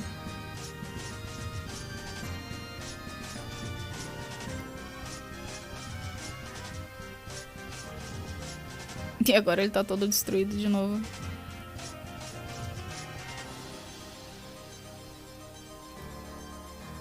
Tem uma carteira dentro do Liu Kang. É a carteira do pai do John. Pegou o chapeuzinho do pai do John. Report Discovery. Ela vai falar com o Solux. E daí a Aradia, que a gente tá acompanhando, tá sussurrando pra ela na memória. Solux! Hey, what's up, AA? You will never guess what I just found. Won't I? I doubt it. Was it the machine ruin site? The matching ruin site? Yeah. How did you know? I don't know. Just a weird feeling. I feel like we had this conversation before, and that's what it was about. Yeah, me too. What do you think it means? Probably nothing. But now, not only does it feel like we've had this conversation before, but it's going differently this time. So it's extra weird. Maybe our voices are involved? I don't know, maybe. Maybe yours are too. Maybe yours are too? I don't hear a goddamn thing, do you? Wait, yes. She's very quiet though. I can't tell what she's saying. Oh well. Why don't we pretend there is no spooky paranormal phenomena going on just once and talk about what you wanted to talk about? Good idea. Okay, do you remember what we talked about regarding Kanaya's ruins? Start up.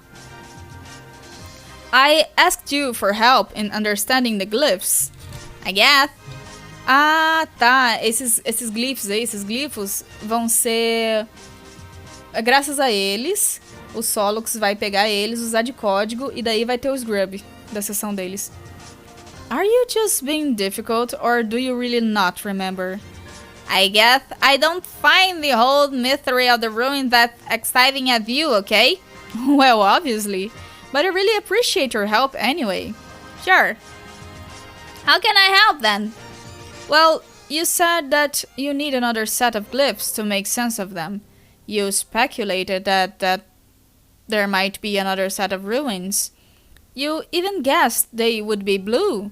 It turns out you were right. Don't you think that is pretty cool? Oh yeah, I am awesome about that for sure.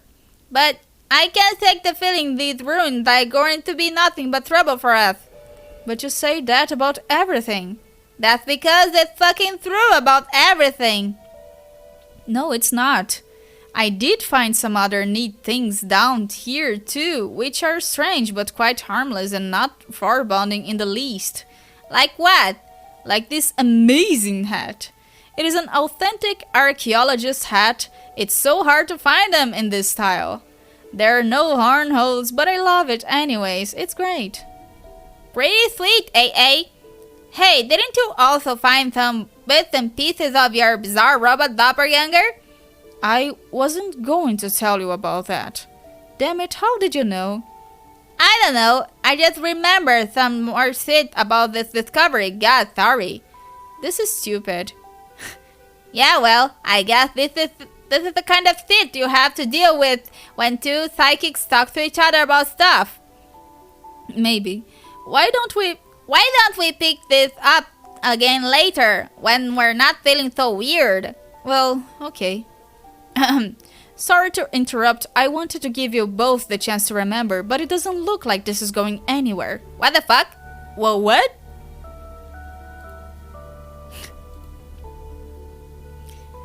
It is coming back.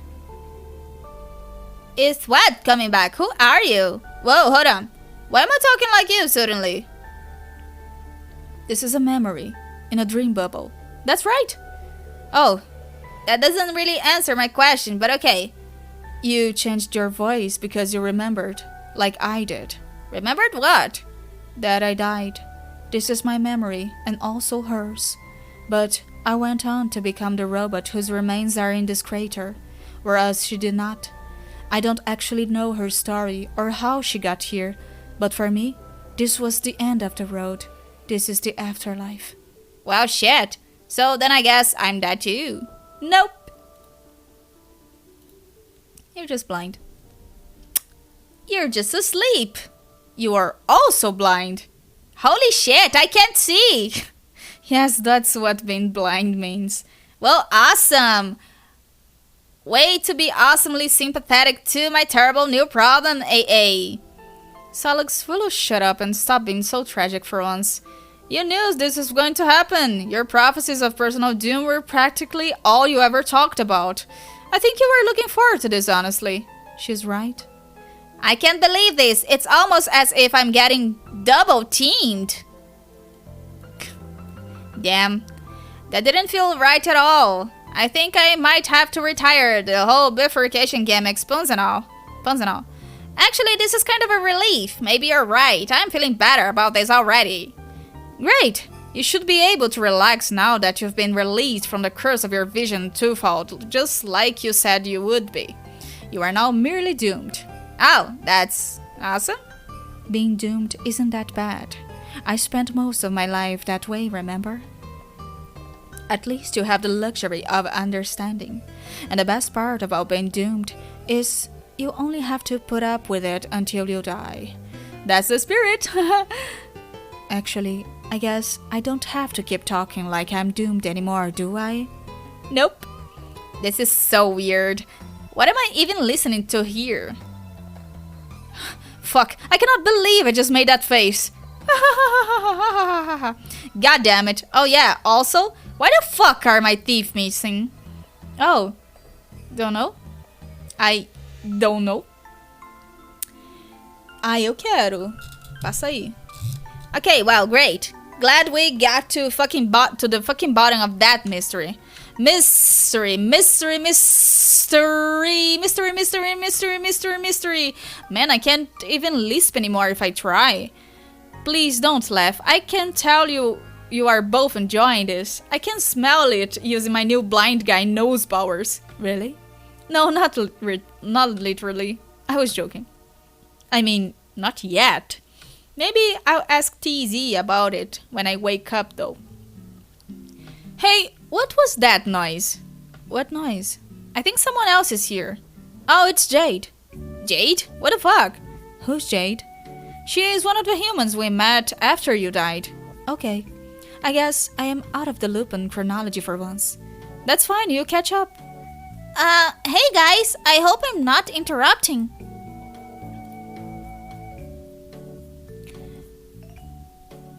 Well, yeah, you kind of were. Sort of a reunion of close departed friends going on here, but no big deal, I guess. Que isso, mano? Ah, é? Nossa, se é assim, meu Deus. Fecha a live aqui então pra eu poder comer. Oh no, I can leave. Viu? Tô igual a Jade. No, don't. Solux, try to be polite. There's no reason at all for you to feel hostile toward them anymore. Jade is very nice and she did nothing wrong. None of them did, so when you wake up, maybe you should try to reconcile with them, or at very least, just say hello. Did you? Did I what? Be nice to them or whatever before you exploded? Well, no, but I should have. I did with you before I left, didn't I? I guess so. This is awkward. Shush you! What actually happened after I died? It sounds complicated. It is. I'll get you up to speed, I promise, but guys, come on, let's not scare away a guest. Okay then, I'll shut up. I think one Aradia saying things is more than enough, probably. You can say that again! But I mean, don't say it again literally, because that's kind of the whole point, and would completely contradict— Oh my god, shut up! It's okay. I can take another nap later when you guys aren't busy. No, Jade, it's okay. Please stay. I'm curious about why you are here. Well, I have just been enjoying these little naps more and more lately. Each time I go to sleep, I meet more new people and learn so much. But I still can't get Karka to take a nap. Boy, talk about a guy who is anti-nap. Yeah, what a douche. Seriously, he's the douchiest of crabby crabs who even douched a big douchey crab. Lol. But yeah, it's been fun. I should really thank Fairy again for setting it up so we could meet like this. Wait. Fefe is here? Fefe? FF? Yep. Oh god, why didn't that occur to me? Where is she? Probably in another bubble. But you'll find her, maybe during your next nap. Well, shit. Why can't I just go glub around out there in the ring and find her now? I mean, aside from the fact that I'm blind and completely useless. Navigating between bubbles is difficult here. It's better to drift between them naturally as they intersect. Not spatially, but through common points in memory. To navigate the furthest ring, you'll need to have mastered the flow of time. That is why I am here. I am alive again, so I may assist the dead in this way. Huh. Jade, tell me, have you seen me here before? I mean me dressed like I am now, wearing my godhood. Yeah, you were really nice and helpful. Wait, what? You're wearing a godhood? Why didn't you tell me that? What gives? Or that you came back to life? I'm wearing a hood and have butterfly wings. What else would you like to know? Man, being blind is dumb. Can I grope you or something to get up to date on your appearance? Would that be weird? Yes, Alex, that would probably be pretty weird. I think your outfit looks so cute. I love your wings too. Thank you. Your outfit is quite spiffy too. I like that skirt a lot, especially. Is that a skirt? I'm not sure. Rolling my eyes is what I would be doing. Is what I would be doing if that were possible. Hey, come on, you were making a point. Yes, okay. You see, those encounters you had with me before have not happened for me yet, because I've only just arrived. Time follows strange paths here as does space. If you travel a great enough distance, you may discover you are also traveling either backwards or forwards in time as well. Just as if you stay in one place for too long, the geometry of space surrounding you will become unreliable. You may swat the air to your left and discover you have just slapped yourself. The only way to make sense of it is to understand either property very well. And since I am new here, I have some learning to do just like everyone else. But I do know one thing. What? I knew that the first bubble I would enter would be an important one for us to visit. What's so important about it? Hang on, we are moving on to a new memory. Hold that thought. Oh. It is important because it will help us begin to understand why we are all here. What do you mean, why we are all here? You mean in the afterlife? That's easy, because she's asleep, she's dead, you're alive, and I'm blind. Couldn't be simpler. No. Not why we are in this bubble now, but why we all exist in the first place, and why we all went on this adventure together. Oh, that. There's much to understand, and I believe it all began with one sequence of events. Watching will help those who've passed to understand the purpose of their sacrifice, and those still living to understand what must be done to complete the journey still ahead. We will let the memories lead the way. Are you guys ready? I am ready! Okay, let's allow the next memory to take shape. I believe it is Kanaya's. I will reprise my role in a conversation I had with her shortly after I discovered the ruins. Everybody hide and try not to spoil it for her until she remembers. As pessoas tudo escondidinha. Você perdeu algo trágico? Você estava aqui quando o Jack Noir matou o pai do John e a mãe da Rose?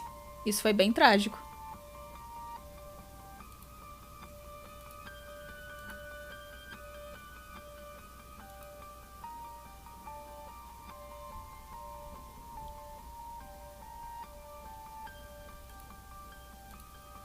Hey, Kanaya. There's something I want to give you. Oh, really? Yes, it is something very odd I found when I discovered the ruins the other night.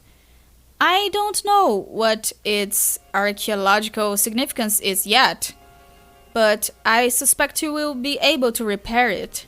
This is a dream, isn't it? Wow, wow, you figure out that very fast. It seems obvious.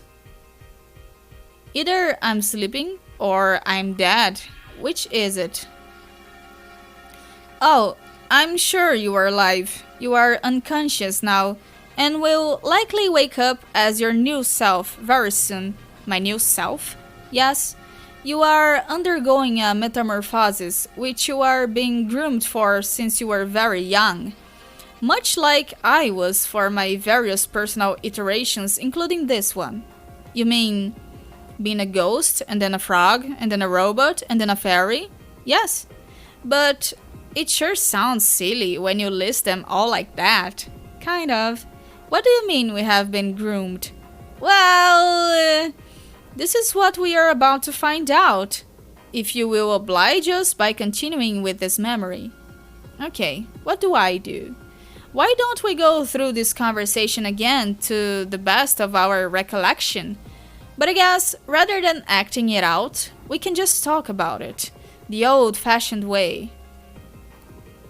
Was what we were attempting before not old-fashioned? I have no idea. It seems to me the nature of the afterlife is probably very old-fashioned. Maybe even the most old-fashioned a thing can get. Yeah, you know what I mean though. Yes, then this was when you were about to give me that unusual gift from the ruins. Yes, I then had Solix deliver the pieces to you so you could stitch it back up. Solix, that is your cue. Solix, that is your cue. Come out and play the part. So we don't have to hide anymore? No, of course not. Obviously the jig is up. Everyone can come out now. Yay! Ah, tá. Então o boneco lá do Liu Kang, ele tava todo despedaçado e quem costura ele de volta é a Kanaya. Faz sentido, porque ela é a costureira do bonde. Os dentes tortos do Solux. So like, okay.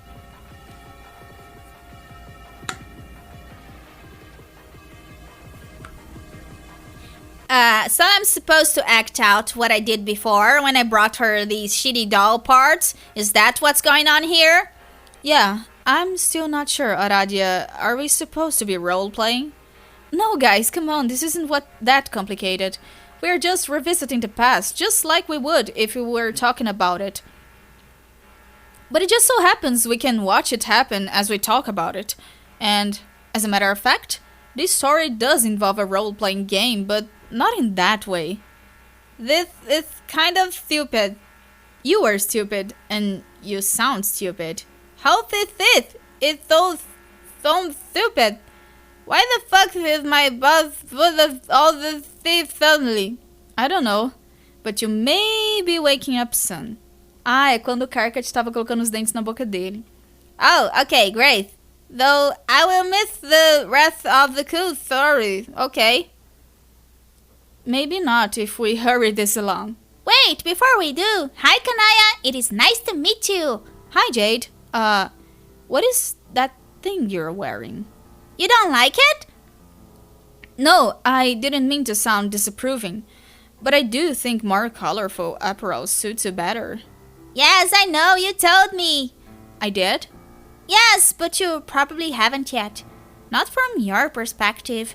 I could not help but overhear you were asleep now. You told me all about what happened after you woke up. About what? About how you turned into a vampire. What's a vampire? This is ridiculous. Solux is right. I mean, Solux. Kanaya, tell us what happened next. There isn't much to say. I repaired the doll and made him a nice outfit, with a far more becoming palette and fit than the absurd tatters he was found in. I thought, at least. Yes. Should there be anything else to this story? Not really. Isn't that Dave's puppet? Yes. Oh, sis. I guess I'm out of here. Bye, Solux. See you later, everybody. Bye. Anyway, that is all I can remember. I quickly began to find the doll unnerving, so I put him away. To my knowledge, he has remained secure in my block ever since. Is he relevant in some way? Guys, why do you have Dave's puppet? What is going on here? Yes, Aradia. It seems you have some foreknowledge of this narrative. Maybe you can tell us why any of this is important. This is only a piece of the story. The other pieces will fall into place with successive memories, and it will all become clear. But yes, alright, I will eliminate some suspense and try to serve as a better guide on this tour through the catacombs of our collective subconscious. The separate tunnels we once traveled in the dark as individuals, we now retrace together with a torch. On the walls, we illuminate the runes which describe a convoluted origin story, an origin we participated in. We were spurred to these actions by that which was being originated, and incited to acts of revenge as we were turned against each other. I don't remember this. I remember getting jumped off the cliff by my legs, but not the thing I'm doing now. No. Our manipulator disguised his tracks well. Do I have to lie on the floor like this? Is that important? No, Tavros, you can get up.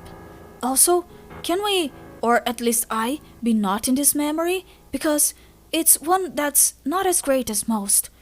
We will leave it soon. But you were doing something very important here. What was I doing? Writing a part of the code. Oh.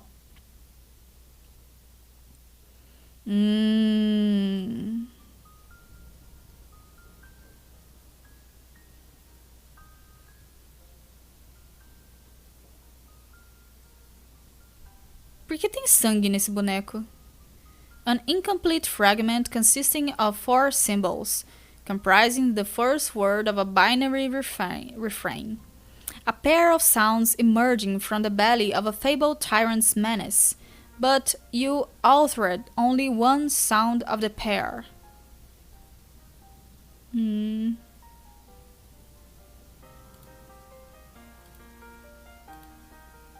I would write the other.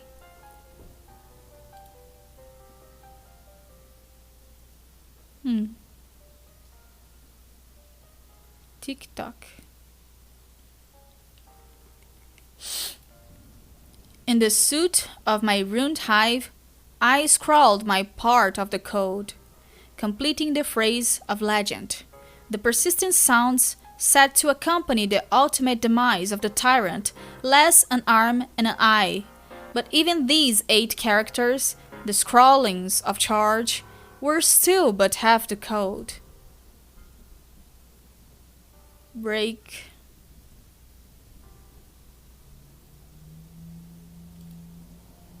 There was another half by Scourge in 2 parts. One part, 3 symbols. Heads. Então foi Tavros e Aradia, Vriska e Therese. And the other, 5. Why the scale was tipped in this way between sisters, I cannot say. Fala, Duque, tudo bom? Ah, nessas lives de HOMESTUCK eu não tô mostrando não, tô preferindo fazer o VTuber.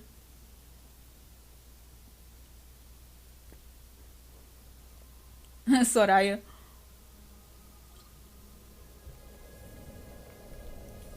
É, colocando os dentes dele que tinham caído na boca dele.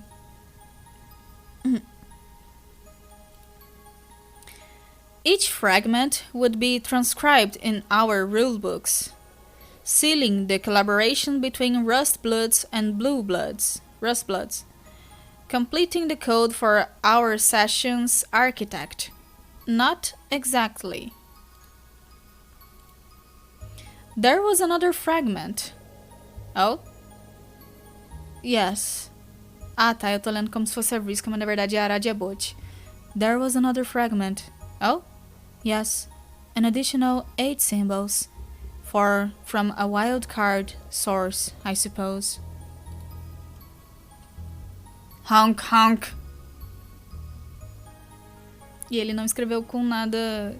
Ele escreveu com o slurp aqui, o negocinho.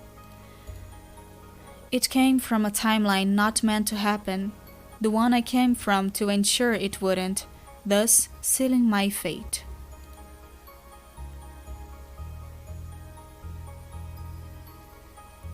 Daí a Canaia desapareceu, que ela acordou, e a Therese acordou também.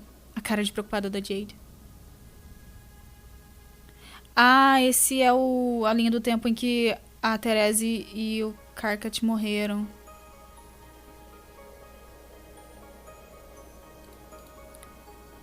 I believed the fragment was gibberish from a lunatic. After completing his rampage through our session, since it was not part of the scripted chronology, I was oblivious until it was too late to stop it. Not that it would matter if I did, the timeline had already gone astray. I pieced together what had happened by slaughtering the various scenes. Daí a Jade e a Vriska acordaram and discovered the text which the code was recorded in. I decided to return to the Alpha timeline with the text, as evidence for his madness, I guess. In the Alpha timeline, this text was destroyed in an explosion caused by a computer virus. This explosion did not take place on my timeline. I identified this event as the difference prompting the offshoot, and returned to our planet via the reckoning just as I did at the end of my life. Though that time deliberately, to influence events quietly to make sure it happened, and later joined the rest of our doomed selves to help defeat the king. The others surely had similar responsibilities along the way. Isso foi viagem entre Linhas do tempo. Hong Kong, Hong Kong, Hong Kong, Hong Kong, Hong Kong. As for the book, I lost track of it shortly after I arrived. Yes, we all lost track of our books.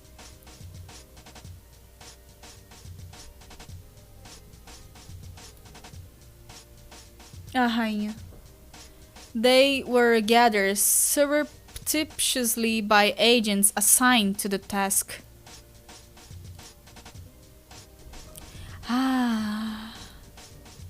And in the veil, their codes were merged with the ghost imprints of other mysterious artifacts.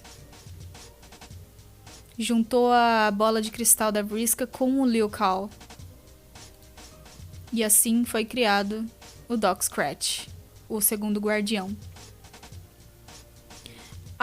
Na verdade, o primeiro guardião, né? O segundo é o Back Row. Our first guardian was brought to life on the seed to pass through Skaya's final gate of defense. The first to find Alternia. B. Scratch.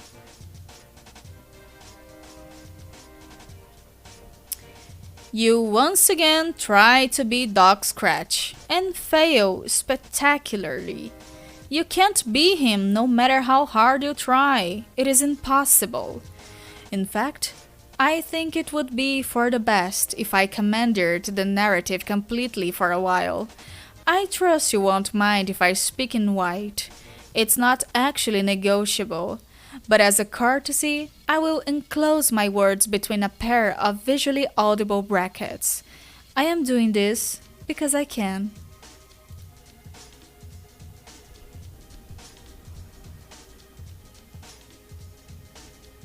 I am also doing it because I am expecting a guest to arrive shortly. This should enable me to show the man the sort of hospitality he deserves, while doing the same for you. My apartment doesn't have a doorbell. Why would an omniscient fellow need to be alerted to the presence of a visitor? I know he will be right on time, which is to say, early. And if I did have a doorbell, you would have just witnessed it ring. He's already here. Esse é o nome do ato em que a gente tá. My door is not fitted with a peephole either. Those without eyes or without limits to their knowledge have no need for peeping, and I am without either.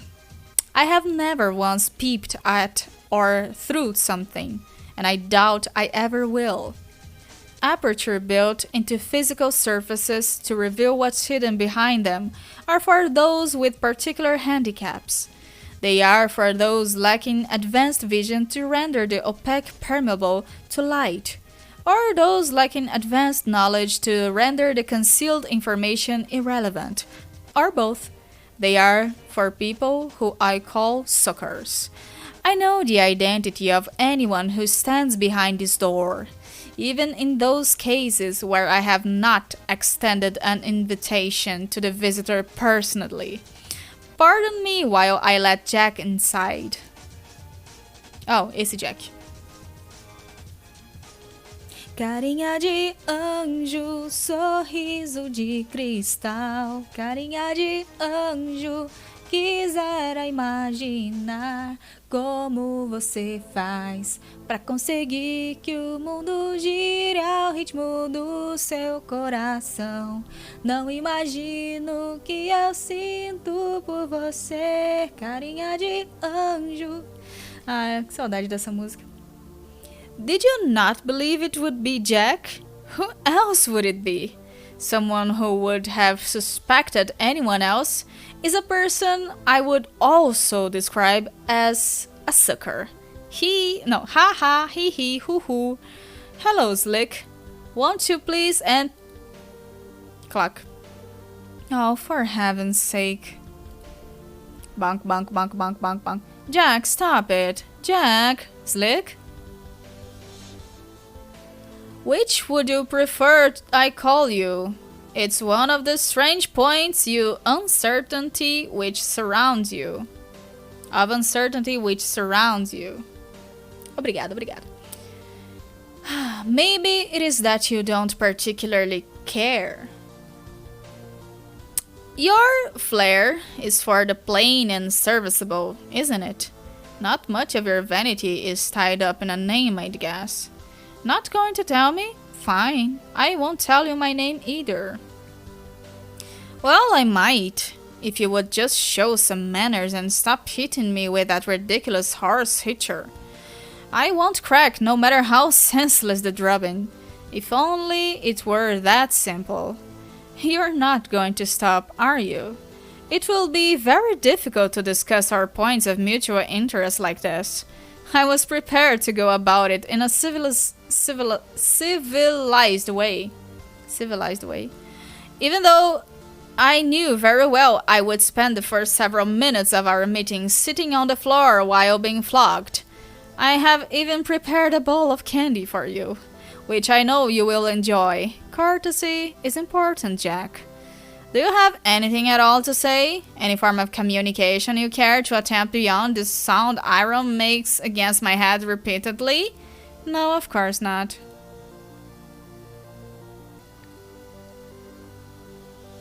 Villainous. What's that? I see. You think you already know my name. You do not know my real name, Jack. Just as none of your adversaries on this planet know yours. You only know my nickname. It's a good nickname too, befitting of the passive gunslinger charged with initiating the break. I am my master's weapon, his soldier in a war of one bullet fired. But when that bullet clears the barrel, it won't be my finger on the trigger. I'm a facilitator, not an assassin. Here. Jack, why don't you go help yourself to some candy over there on the table? There's something I need to take care of before we continue. I won't be long. Isso é doce. Ele tá pegando. Yes, good. Placate yourself with the Scotty dog's leg. My supply is bottomless. I am an excellent host. Duplo sentido. When I am finished with this minor interruption, we will resume our gentlemanly negotiation. I will proceed to beat you severely until you agree to do what I ask. I trust you won't take it personally. O cara tá aproveitando que o negócio não tem fim e tá colocando tudo na jaqueta. Now, please, excuse me. I have to talk to a teenage girl from another universe. Be teenage girl from another universe. Eu acho que talvez, pessoal, talvez semana que vem a gente consiga terminar o ato 5, hein? Sério. You cannot be a teenage girl from another universe because you are too busy being a teenage girl from this universe. You are busy being Rose Lalonde, completely preoccupied with it, in fact. So preoccupied, you have been neglecting messages from some of your friends who are trying to contact you. But you have a lot of important stuff to do. You will get back to them later. Pastor Informant. It's quite warm here on Lohak. I think I've been patient enough. When will I receive further instruction? Now. So, I could have contacted you at any time? No, only now. I came away with the impression from our last conversation that our next would take place on your invitation. I was being polite by waiting. Your inevitable impatience caused you to contact me again. Inevitability is my invitation. That's pretty smug. I am right to be smug. I am omniscient, extremely powerful, and very charming. E bem humilde, só que não. Well, 2 out of 3 isn't bad. Can you use your limitless intelligence to figure out which ones I mean? Não é, Vimon? 5 minutinhos só. É, Matheus, aí é o dilema lá do Gato de Botas 2, né?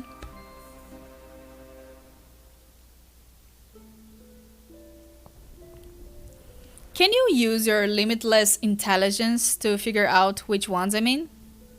That was clever. If I plead ignorance to the fact that you are denying my charisma, it invalidates my claim of omniscience. But if I must adhere to my all-knowing status, it forces me to validate the unfortunate reality that you are feigning the opinion that my demeanor is unpalatable. Not that it matters, because I have all three qualities, and you know it. This is stupid. Could we get to the point? Yes, I was about to say. We should hurry this along. My visitor is beginning to set things on fire. You have a visitor? Who? Some guy. I was joking anyway. I'm not in a hurry at all. You tell jokes? Yes. Ha ha. So, your visitor isn't setting anything on fire then? Oh, he most definitely is. Hee hee. I'm really not getting this joke. I was joking about being in a hurry. From my perspective, this conversation is taking place in less than 1 second. I type very quickly. Hoo hoo. I thought you didn't lie. Aren't jokes essentially humorous lies? At least, those like the one you just attempted. Jokes are only temporary lies. If the falsehood is never exposed, there's no punchline. If the punchline is never delivered, the lie is sealed forever, regardless of initial humorous intent. Lies are not funny.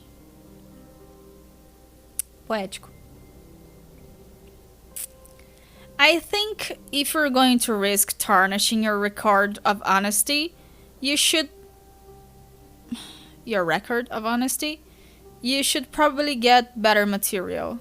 My joke was objectively funny.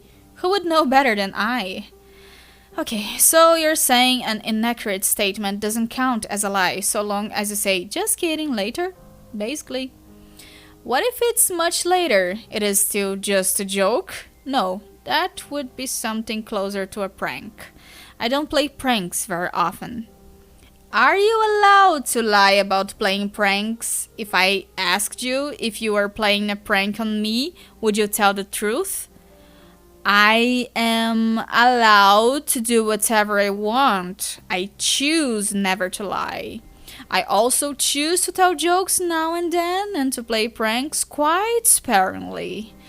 But I can say that I have never played a prank on you, and no statement I have made to you thus far, or will make in this conversation, will contain any trace of falsehood for the sake of setting up a joke or a prank, with the exception of the joke I just made, and another one I will make very soon.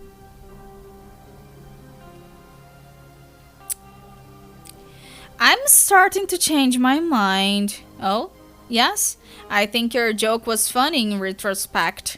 Actually, your whole shtick is very good. I'm warming up to it. Eu gosto tanto de falar essa palavra e eu não falo ela com muita frequência. Shtick. Yes, I knew it. Just to be clear, was the assurance you just made a prank or a joke? It was neither. It was the truth. Was that? Yes? The truth? Yes. Okay. Were you serious about wanting to die? Yes. Why? I will tell you later. Why? Because you asked? But why not now? Because that piece of information would not fit elegantly into the sequence of our exchange at this moment. Then you know how this entire conversation will go. Yes. Is that true of all conversations you have? Yes. Until, briefly, I don't. But the dark spots never last long. The truth disguises itself to me sometimes, which can be mildly frustrating. But it usually reveals itself quickly, much as if a punchline was delivered. It's a humorous dialogue I have with reality, and it is very amusing. Opa! Até mais, Ono. Se cuida também. Muito obrigada por ter ficado até então, tá? Beijão no coração. Até a próxima.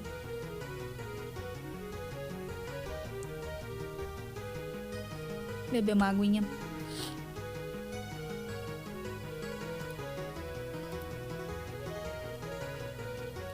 Eu espero muito que essas músicas que eu pus pra tocar hoje não tenham copyright. Não seria legal se a live ficasse silenciada. Then, why do you bother with the conversations? Obligation to predestination as usual? There is no obligation. It's a pleasure. It is? I've always had a soft spot for young ladies. Oh, this is so wrong. That's a little creepy. No, it's not. Yes, it is. No, it's not. It kind of is. It kind of is. I have looked into the future and determined that we would continue in this manner pointlessly for some time, so I am putting an end to it here. That doesn't make sense. Was that the other joke? Yes. Good one. Thank you. How young are the ladies you typically take a shining to? And does this mean you are attracted to me? Suddenly this conversation is kind of terrible. Of course I'm not. Not in the way you mean. And anyway, you are applying standards of conduct frowned upon for your kind, which make no sense to apply to me. I am an immortal entity with a large cue ball for a head, and no biological means of reproduction. Really? Also, if you were millions of years old, you would find that nearly every lady you encounter is quite young, relatively speaking. There should be no reason for you to feel uncomfortable with this interaction. Try to think of me as one of your kindly human uncle figures. Isso só piora. In fact, if I were in your presence now, I would offer you candy to prove it. Oh my god. What? Can we talk about the scratch instead of this? Yes. Não é? A conversa ficou erradíssima. You are situated near the game construct supplied by your session for causing the scratch, yes? Are you actually asking? No, that was a fact. And then a question mark. Oh. Well, yes, I am. It's a large plateau shaped like a record. It's called the Beat Mesa. I know. Is the game construct different in other sessions? Yes. It will always be an edifice of similarly cryptic design, located on the planet that is home to the hero of time. Its environment dictates the nature of its construction. Its power is dangerous and is meant to be utilized only in emergencies such as yours. You mean in sessions where victory is no longer possible? Yes. Due to creating an unstoppable adversary who triggers the reckoning prematurely? Is that sort of emergency common? No. Failure is common, but the composition of yours is quite atypical. Okay, then it's like a panic button for the players to push once they realize the cause is lost? Yes, but causing the scratch is not an easy task either. The construct must be destroyed in a very specific way to release its energy. The keeper of my ectobiological father began the process. It must be finished. Who? The guardian of Night of Time. Dave's bro? Yeah. How do I finish it? I finish it. You don't. Not you, personally. Another will. You have something more important to attend to, remember? Alright, the green... Wait. The green sun. Yes. I'd planned to take care of that later once John has retrieved the tumor. Whatever. Your plan will have to change. You aren't ready to cause the scratch yet. Like I said, it's difficult. What will the one who does it have to do? I should let them know. We will have to scratch the surface of the plateau across its full diameter. I see. This terminology can be very literal sometimes. You will require a certain needle to create a breach in the surface that will be adequate. I have needles. Your needles won't suffice. Then where do I get ones that will? Again, you won't. This task is out of your hands. The needles must be acquired from the denizen of the Witch of Space. Her quills are very large and potent. They will be able to cause the scratch. This really seems more elaborate than you lead me to believe. I didn't lead you to believe anything. I told you to find a construct and await advisement on the scratch. The plans you were making were based on assumptions and fabrications of your imagination. You were writing more stories, much like those about your false magical man. I wish what I'd written in my private journals could be confined to your dark spots. I don't. I find your stories entertaining. You're being creepy again. No, I'm not. Besides, the White King agrees with me. What? For a seer, your vision of events surrounding you is rather limited. It's charming. Just please stop complimenting me. No.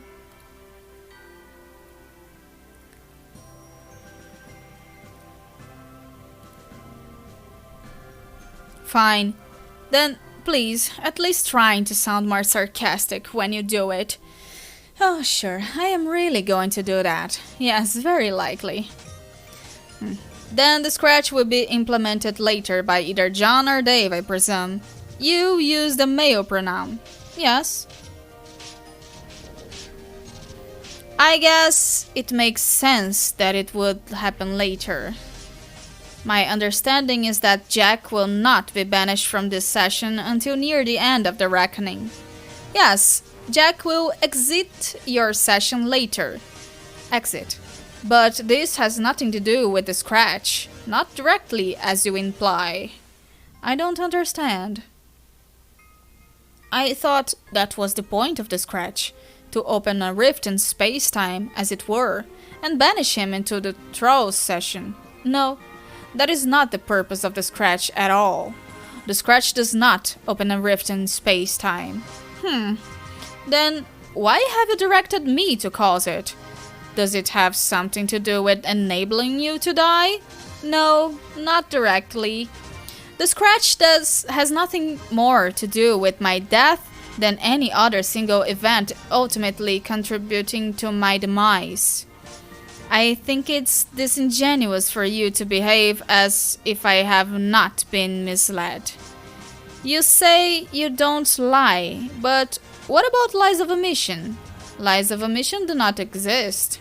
The concept is a very human one.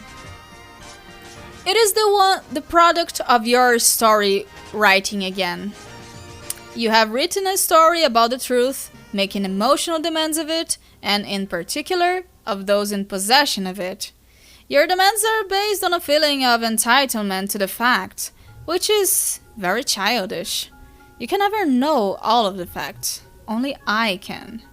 And since it's impossible for me to reveal all facts to you, it is my discretion alone that decides which facts will be revealed in the finite time we have. If I do not volunteer information you deem critical to your fate, it possibly means that I am a scoundrel, but it does not mean that I am a liar. And it certainly means you did not ask the right questions. One can make either true statements or false statements about reality, or false statements or... Okay. One can make either true statements or false statements about reality. All of these statements I make are true. Unless you're joking. Yes. Ha ha, he he, hoo hoo. Exactly. Then I guess I'll start asking better questions. Good? I won't make a seer of you yet. Will you? Yes. You can start by shoring up the reliability of your sources. You proceeded to question me, believing you understood the purpose of the scratch. You received our information about it from trolls. I assure you that in most ways, the trolls are as confused about everything as you are. Okay, noted. What exactly does the scratch do then? It resets the game. Oh, that's it? Yes? Then we all start from the beginning again? When John entered? No. The release of temporal energy will be quite massive. This is a hard reset. It will reboot the conditions in your universe well before you began playing the game. You will have lived different lives after the reset. The different initial conditions will ideally lead to a more favorable scenario in the new session. Unfortunately, you will have no memory of anything that has happened in the session you are in now. What will happen to us, everyone in this session now? You will all cease to exist completely if you remain here during the scratch. This seems familiar. It reminds me of when Dave and I were trapped in the Doom timeline and he left to change the past. The timeline ceased to exist, along with my dream self, who, in a way, became merged with my dream self of this timeline. I kept some of her memories. Is the situation similar? Similar but more severe. Since this timeline will undergo such a violent upheaval, such a merger of memory cannot happen. You will be resigned to absolute oblivion, unless you can discover a way to preserve yourselves. But it's not really my place to advise you on that. After you have dealt with the scratch in the sun, what happens to you is not any of my business. Then can you at least tell me if we will be successful in preserving ourselves after the reset?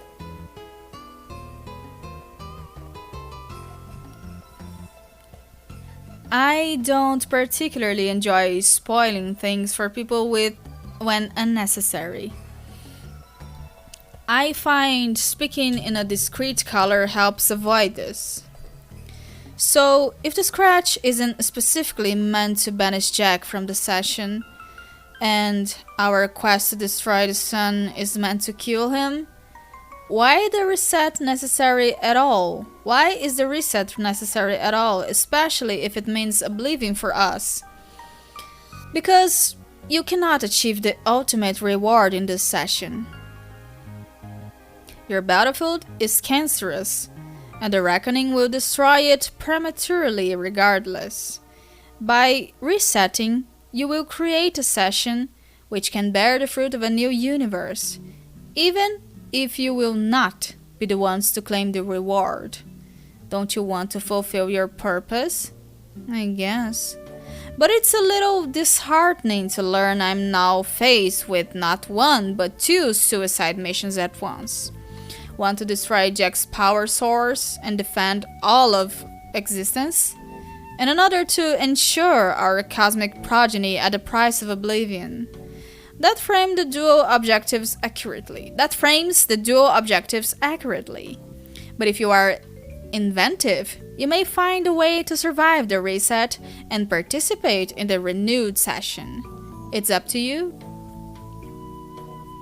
Just as it's up to you to face the decision to claim immortality before you enter your creation. Immortality? Yes. Do you mean ascending to the god tier? Yes. I have reason to believe that I won't. The trolls have not indicated I will die on my quest bed, or that any of us will aside from John. Instead, I've been given a more troubling and ambiguous forecast. What have I said about confirming the reliability of your sources? Are you saying I will? No. Oh. Well, will I? It seems you would like me to do some more fortunate telling. Fala, Will. Bem-vindo de volta. Fine. Maybe this question will suit you better. Is it probable? Probable? Probable? That's a strange question to ask someone who is omniscient and therefore knows outcomes with 100% certainty. I like it. Then, what's your answer? You have exactly a 50% chance of ascending to the God tier. That's a strange answer. I know. Why such a precise probability? Fala, Matheus.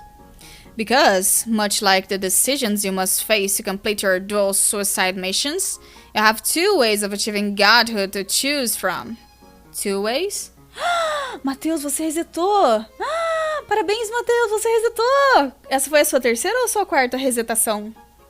Jesus amado, parem as prensas, Matheus resetou! Deixa eu ver se eu acho um barulho de air horn aqui. Bem-vindos de volta à resetação. Aqui, ó.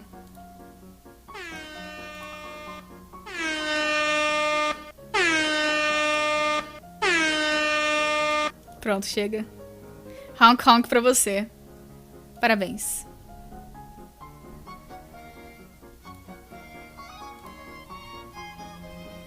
Two ways? By dying on the quest bed on my planet and some other way? Yes. Is there another quest bed somewhere? Good guess here. Where? What difference does it make? You already know where the first one is. You have the choice to go there right now and take your own life. That's true. Of course it is. You mentioned immortality. Godhood makes one immortal? Yes. A god tier will live forever with no caveats? No. One will live forever unless killed. The death must be either heroic or just. How are those terms defined? Broadly, mysteriously, and according to the case of the individual. One may be killed by opposing a corrupt adversary and die from a just cause, as through martyrdom, for instance. This would be heroic.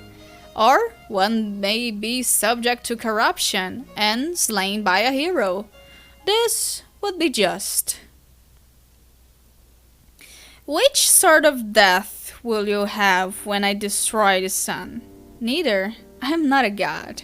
I'm a guardian, a servant, and a weapon. I have power and knowledge far surpassing a god, but I am not one. Is this when you are going to tell me why you want to die? Yes. I sense it's not just because you're getting bored with immortality. That's good. Your vision is becoming clearer. Then why? My master can't enter this universe until I am killed. Such is the nature of the break. That almost sounds like martyrdom. Are you sure it won't be a hero's death? Quite sure. My master is a very evil man. Who is he? I won't tell you his name, but he goes by the title Lord English.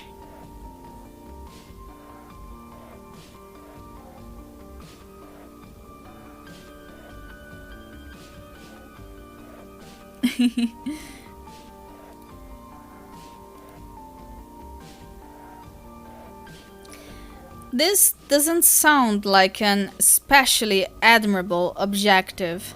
Releasing an evil man who is presumably more powerful than you and already omnipotent being. Am I right? You are right about both. It is not admirable, and he is considerably more powerful. But you must decide which objective is more important. You may decide to attempt to destroy the sun and end my life. This will neutralize Jack, who is also much more powerful and dangerous than myself, by virtue of the ring he wears in addition to drawing energy from the same sun as I. He poses a significant threat to reality. But in the process of killing him and you, I release your master, who is just as deadly. He's more deadly. But the danger he poses is sanctioned by paradox space. It is a known quantity. His very existence in a universe will mean it will inevitably be torn apart. But there are rules to his entry, and his grim procession through paradox space is rather orderly. The present equilibrium has accounted for him, and will continue to. Jack, however, is a loose cannon. He will not stop until he destroys everything he encounters. Additionally, his existence is your responsibility. Then I guess I don't have a choice. You do, but also know this. Refusing to venture out to destroy the sun in no way spares anyone from my master regardless. It is certainly true that destroying it will end my life, and it is certainly true that the tumor you will deliver to its location has enough power to destroy it completely. But it is not the only way to kill me. It is simply a way I have suggested you, which doubles as a way to disarm Jack, should you choose to go through with it. Perdão. Instances of myself have spawned in countless universes, and my objective is always the same. I have never once failed to complete this objective, and I never will. There is nothing noble about taking a course of action you believe would prevent his arrival, because that is impossible. He will come. In fact, he is already here. Are you saying that I will succeed in the mission to destroy the sun? Are you asking for another palm reading?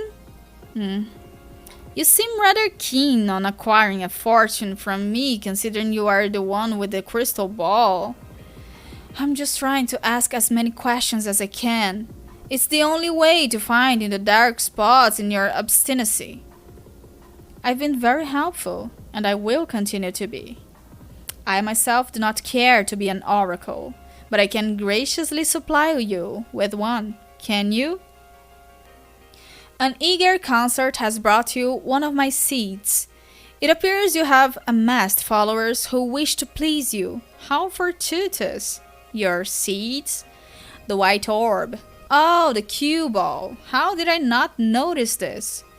It will accurately answer any question a curious girl can pose, provided she can see through the surface to read its reply. Is that possible? Is it, sir?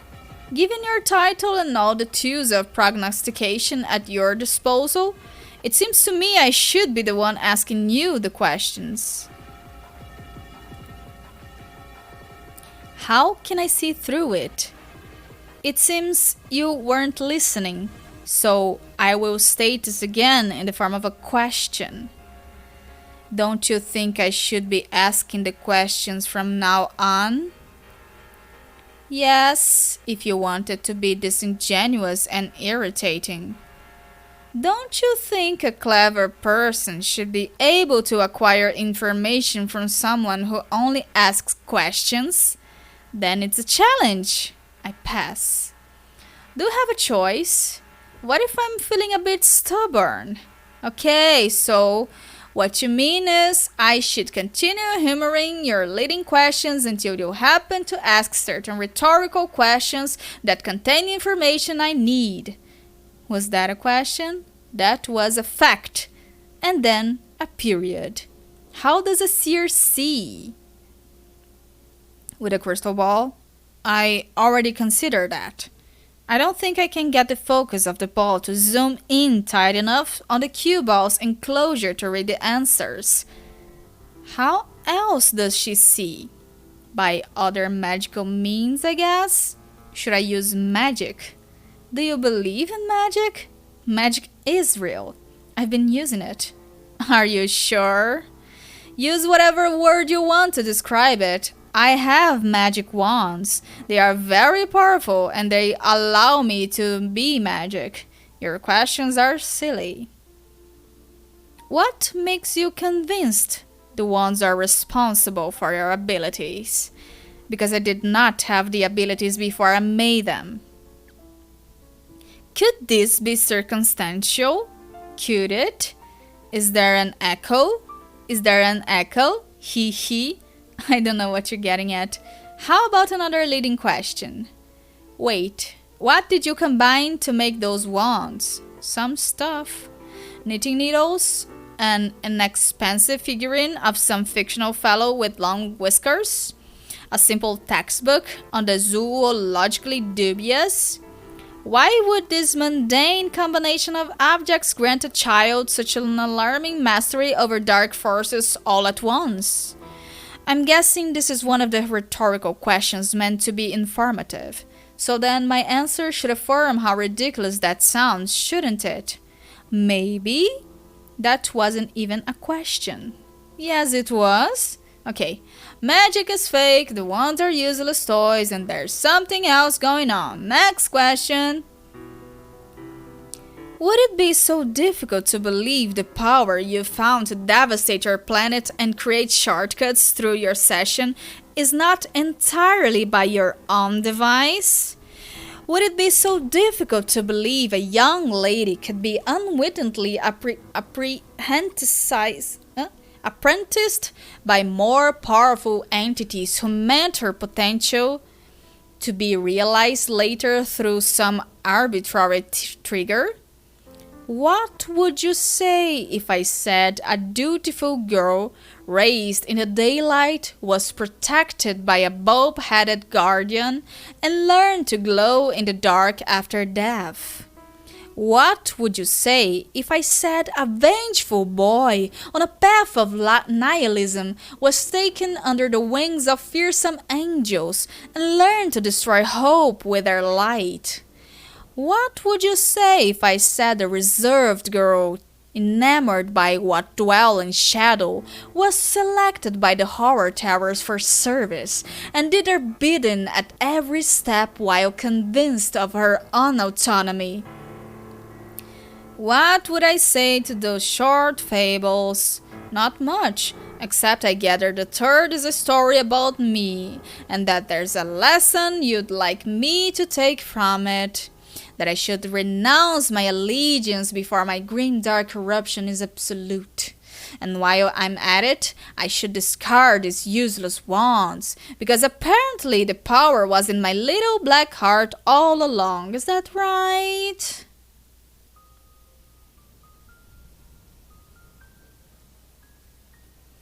Won't you have to give up your spacibus to the one who causes the scratch regardless? How else will the young man wield that great big needle? I don't know, if you say so. Aqui ele tá falando da Canaia, aqui tá falando do Eridan, e aqui tá falando da Rose. Haven't your friends already shown concern for your recklessness and your increasing sense of detachment from the party, the team objectives, and not to mention those of your personal quest? Obrigado pela água. Does this worry you? Is there a part of you left that's able to worry? Yes. It has been mysteriously localized to my middle finger. Could the dark magics be at work again? Do you deny that you have been neglecting incoming messages from your teammates? Would that be in keeping with the spirits of the human emotion of friendship for one whose soul was not so befouled by the designs of unknowable monstrosities? Friendship isn't an emotion, numbnuts. Isn't it, Rose? Isn't it? I've been busy. I'll get back to them. And can we please stop doing the patronizing question thing?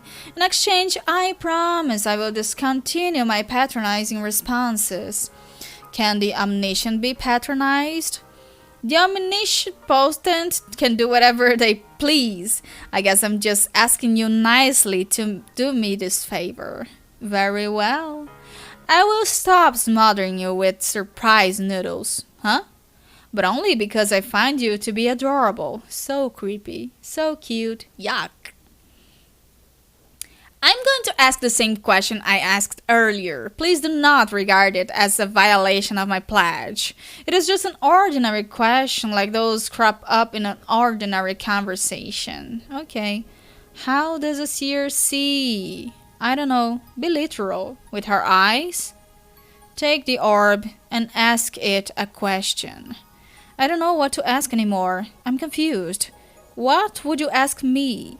I would ask what I should do next, then ask what should I do next? Not me, the ball, Duncass. Ask.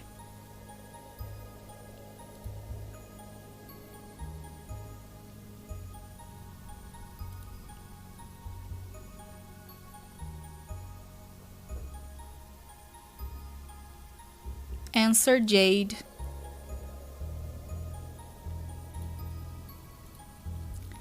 Sorry for the delayed response. Answering seems to be what to do right now. Rose, geez, finally! You sure seem to be absorbed in whatever you're doing on that computer. Were you talking to someone? Oh, right, I forgot. I gave you the code for the crystal ball.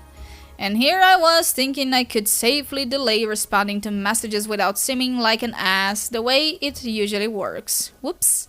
Oh, no, I don't blame you for not responding. You must be very upset. Are you okay? Why would I be upset? Because I figured out you would have found out by now, but I guess you still don't know? Know what? About John's dad and your mom. Rose? Hello? Oh, no.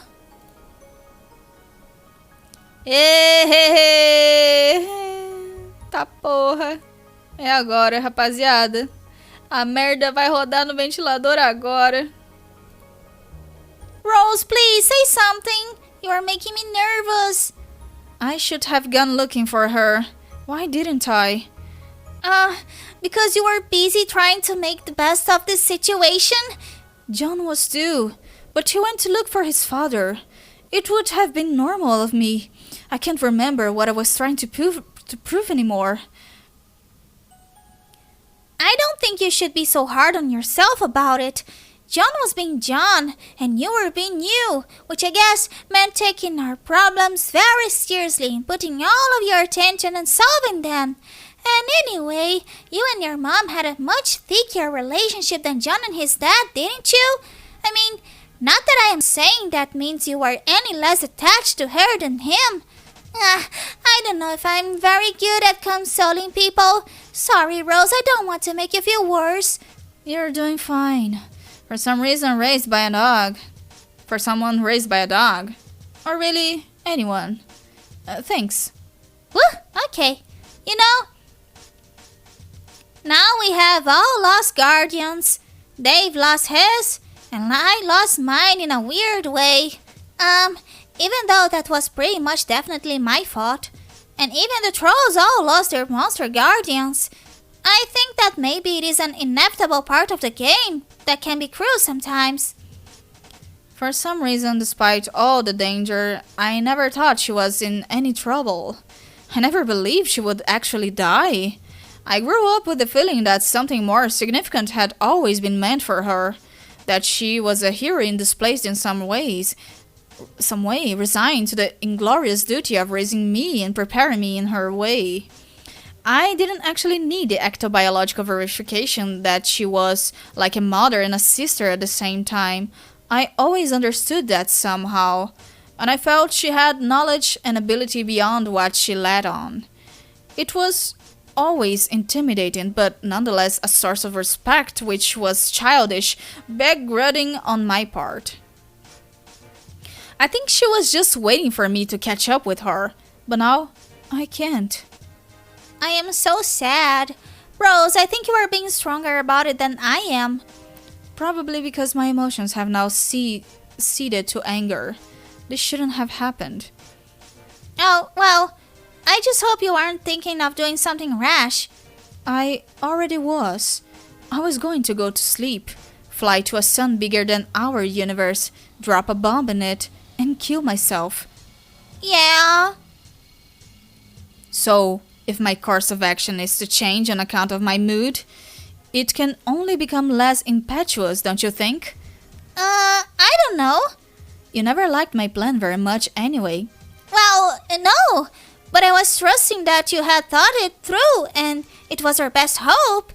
I'm not sure if I did. Maybe it was a terrible plan. I made it without a full understanding of the nature of the scratch. Then what will you do? I could stop being so cowardly for once. I could short-circuit this endlessly expanding game of chess we're playing, just like Jack decided to do. What does that mean? Maybe I will go kill Jack myself, right now. Oh, no. Rose, that is a much, much worse plan. He would probably kill you. Probably, but the scratch will wipe us out anyway and reboot the conditions of our session. I certainly don't feel much like sneaking through the back door of the furthest ring for retribution by distant supernova. I know what you mean. I was angry at Jack and wanted to stop him too, but we have to think of a more sensible way to do it. Whether my exiting plan was sensible or not, I may have been allowing myself to be manipulated by an omniscient being regardless. What? Who? Hello, ladies. What? This is a private conversation, private even to those who know it word for word already. Proceed. I will be here, watching. Rose, who is this? Ignore him. I don't even know what's going on anymore. Retribution! You were discussing Miss Lalonde's intrepid new variation on suicide. As one with a passion for the subject, I'm intrigued. Shh. Anyway, if it's true the gods have selected me for service, maybe the power they've given me will be sufficient. Maybe they wanted me to kill him all along. Hee. Shh. Please don't, Rose. I know you are angry, but you aren't thinking straight. But I am. I'm fully aware I will probably die and fail. Scratch happens. We start fresh, no recollection, no problem. No! Jade, as an ambassador of Skaya, maybe you'd be willing to talk some sense into your friend. You should understand she's being corrupted by various entities with some rather questionable motives. Rose, maybe White Tech Sky is right. The Dark Gods gave you all these powers and seem to be helping us with rain bubbles and stuff. But what if they are not actually good? They are enormous, ugly, and live in darkness. That doesn't necessarily make them bad. No, but I still don't trust them.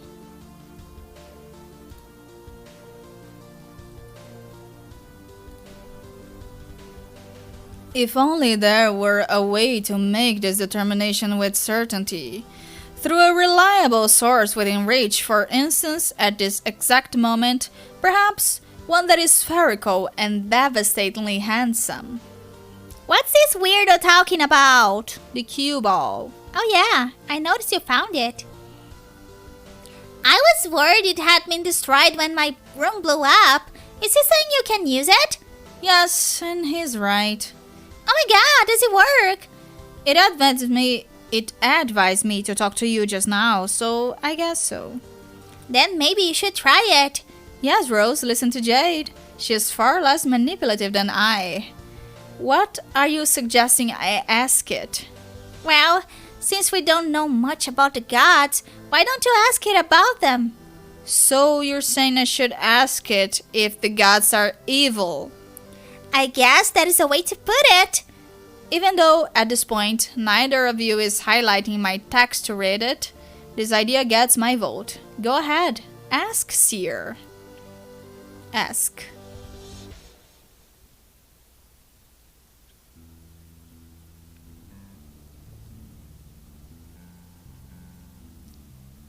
Hmm.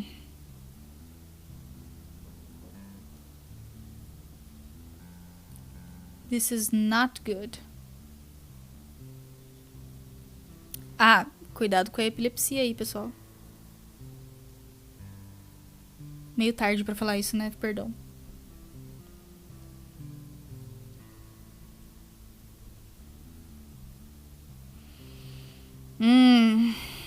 Aconteceu.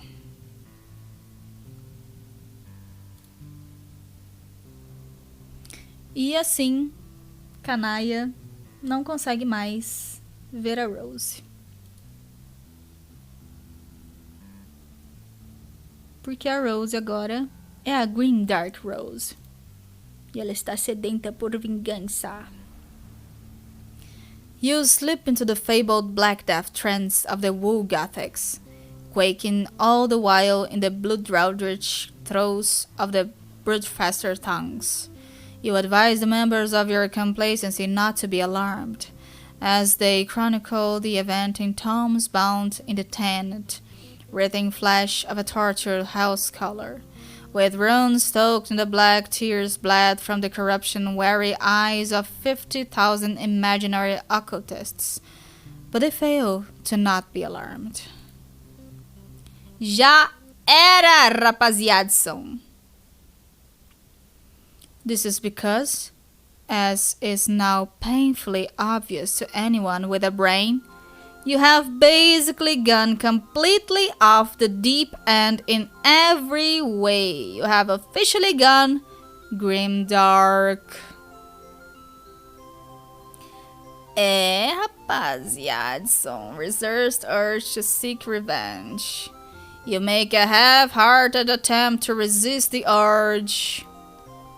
Alas, one is not easily shaken from the broodfaster tongues. O Cleitinho pegou ela e não quer mais soltar. E agora ela virou Sasuke Uchiha. Quer matar um certo alguém. They are stubborn throws. Request time out. Oh. Mais um álbum. Hehe.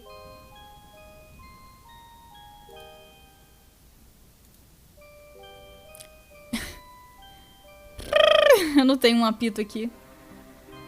Alright, homies, everybody, all you all hold up. The big man wants to take a time out. Wreak some havoc. The big man's about to wreak some havoc in the yard. The court is on fire. Dude, come check the ruler, check this out. Dude, hurry, look, she's escaping from above. Okay, dude, no. Okay.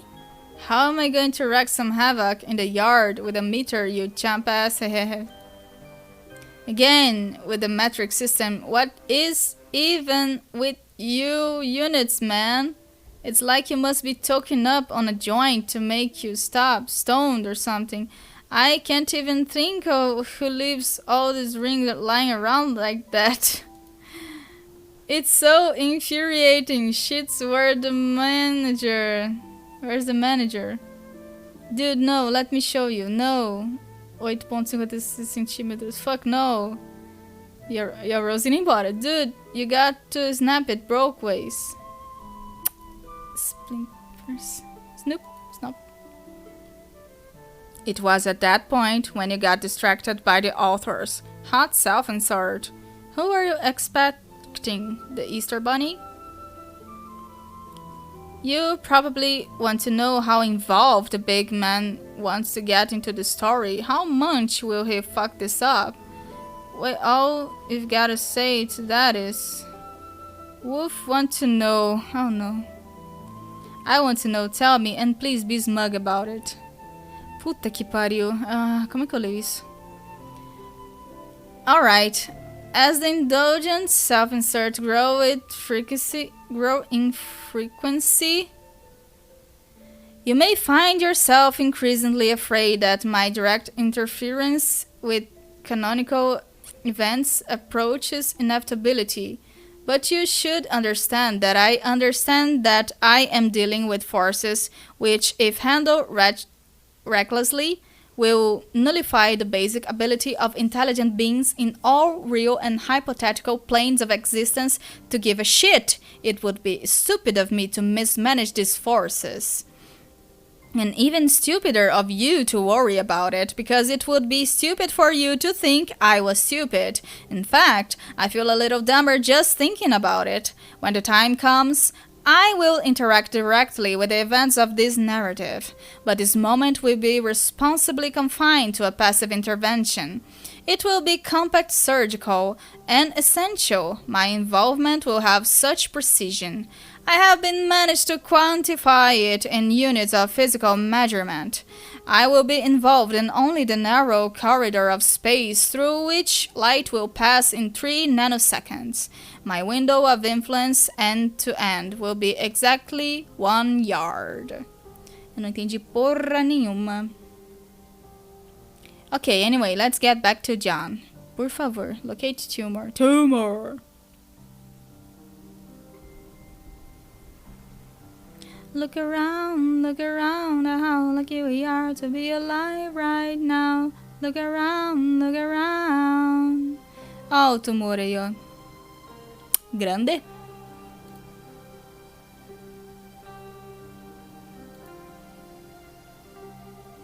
Ó só. Símbolozinho da respiração. Símbolozinho do espaço. Símbolozinho da luz. Símbolozinho do tempo. São os aspectos das 4 crianças. Look inside.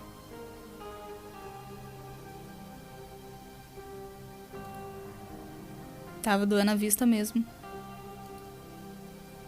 Tem um contador. Conseguiu pôr na carteira. O negócio é gigante e conseguiu pôr na carteira. Se fosse no ato 1 não ia conseguir, porque as coisas tinham tamanho suficiente pra não caber. Return to surface.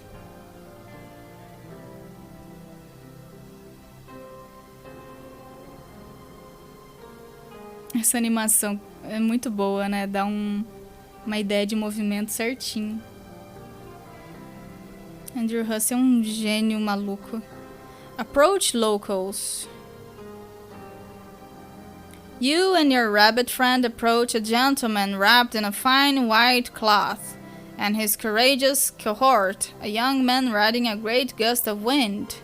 You are so impressed, you forget what you are supposed to be doing. Reunite with Liv Tyler. Sweet, precious, beautiful Liv Tyler. You thought you'd lost her forever, just like Bruce Willis did when he blew himself up with a nuclear bomb in the center of an asteroid the size of Texas. His heroism and fatherly pride were also the size of Texas. But your love for Liv is not fatherly. Oh no. This reunion is with no loving daughter, but a loving movie star fantasy crush, who happens to be in the form of a robot bunny which has traveled through time, and been given as a gift on 5 separate occasions, twice by you and thrice to you. And originally finished out of a sewer by Nicolas Cage on the silver screen. You forget the point you are supposed to be making.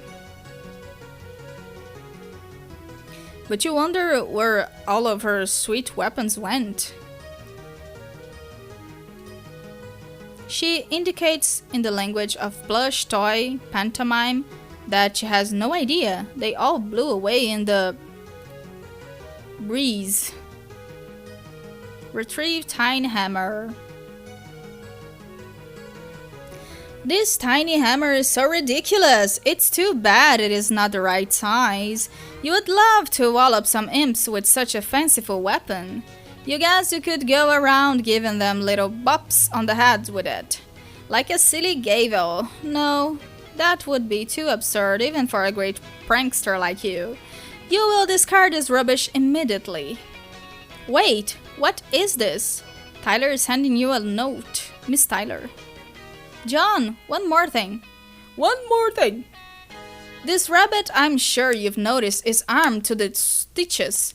He's got all four of the funny little weapons I mentioned that are all deadly as the fucking Dickens, but that doesn't mean they are meant exclusively for the paws of Mr. Terry Kaiser.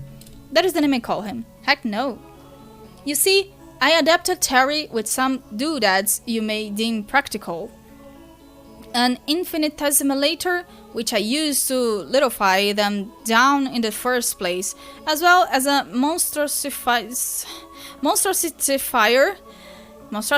for when you would like to hugen them up and will them yourself. He surely got enough juice in him to make them enormous if you wish, but that's silly.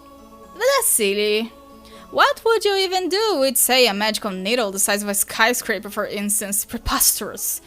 Eu gosto de falar essa palavra também. Preposterous. That's preposterous. I borrowed this technology from my grandmother, who had quite the way with manipulating space. Legend tells she was something of a witch with this stuff.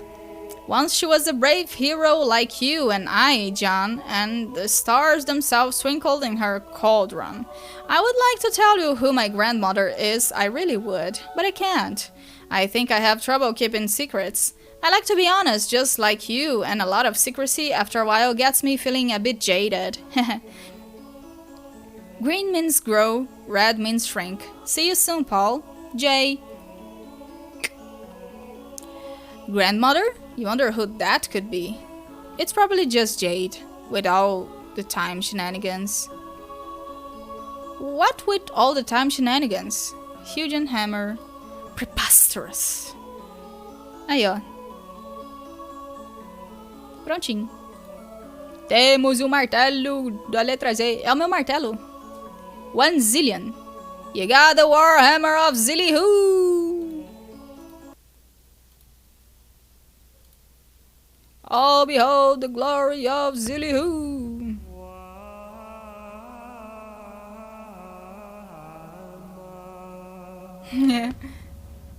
Meu martelo.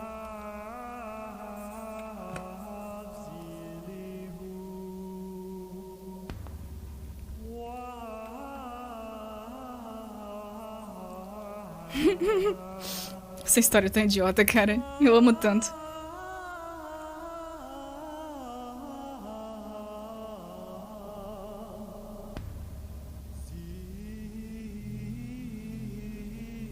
Oh, não.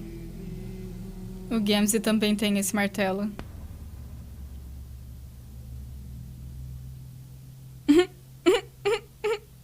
Zilly-hoo.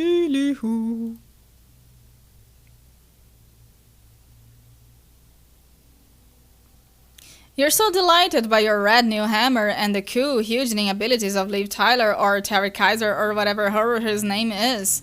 Who the hell is Terry Kaiser anyway? Probably a movie star from the future. Who cares though? Your bunny will be Live for life. Hearts, hearts, hearts. You wonder what other neat things you can get Liver to monstrositify with her sweet eye beam. Burp. Wait, what happened to her green eye? And why is she feverishly gesticulating toward the fellow in the ghost cheese? Ah, ele gosta de comer coisa verde. Putz, fudeu. This is so ridiculous. You cannot turn your back on these people to admire a beautiful hammer for even one moment. You think that is enough fooling around? It is time to get down to business again. The serious business of being an important and heroic leader. Wear the hood, be the leader. Swoop. You are not their leader. You are their friend. There's a big difference. You prepare to issue your party a highly authoritative series of friendly requests.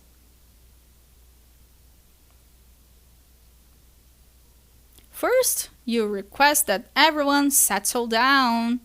The squat fellow mediates between the two bickening parties and patches up Liv's missing eye. She is nothing if not accustomed to decades of repair work, and quickly resumes her plucky demeanor.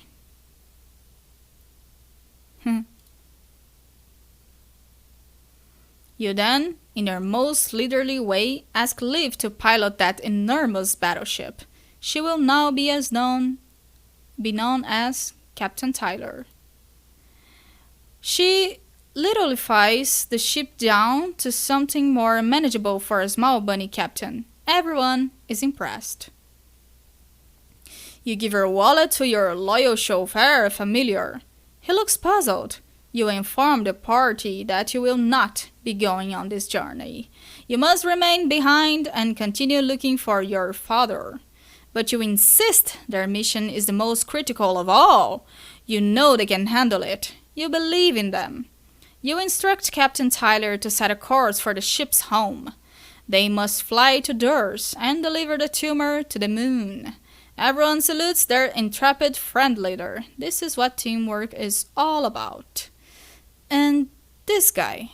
You guess this guy can go along and help out? Hey, who even is this guy anyway? You guess? It doesn't matter. He seems nice though. Enough. He seems nice enough. Bid farewell. Godspeed, heroes. You have all the faith in the world that they will be successful. As a friend leader, or sometimes known as a Paul Hamcho, you have done an amazing job. You have come up with a plan and politely order your loyal team to execute it.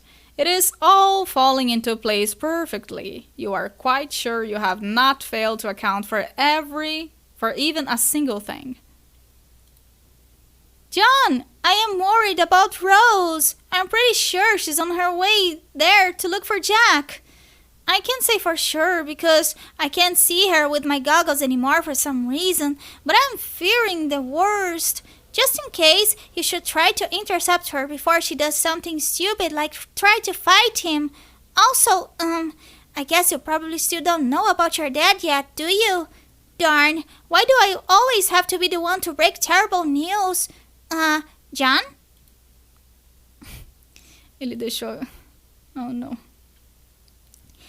Oh, God, please don't tell me your computer was in the wallet you just gave that guy. Damn it, John. One of these days you will learn the value of having plenty of backup computers. In fact, whenever you finally leave the battlefield, I'm going to give you the code for a nice pair of lunch muffs. And then I'm going to force you to keep them on your head at all times. Yeah, you're never going to read this, are you? Yeah, you're never going to read this, are you? Huh? Oh, fuck. Something is happening on the other side of the planet. Something ominous. Something grimdark. You are so glad that grimdark is a real word, so that when things like this happen, they may be described as such.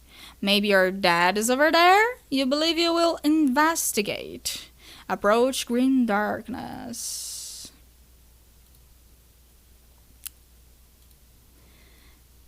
John! You are heading into the blackout, so I won't be able to see until you leave. But don't worry, I can still sense you are there. Because of awesome powers, remember? Smooth move. Ditching your computer like that, by the way. That was some incredible leadership you showed. Now I have to contact you through Rose, thus exposing me to the risk of actually having to talk to her. Your carelessness has put the heroes of light in a very awkward position, John. I hope you're satisfied. I'm just kidding. She's obviously a little too preoccupied at the moment to be sassing me. Just borrow her computer and talk to me when you get the chance, okay? I will be waiting. Sear the sand. Acho que essa é a última coisa que a gente vai fazer hoje na live, tá, gente? Eu tô cansada.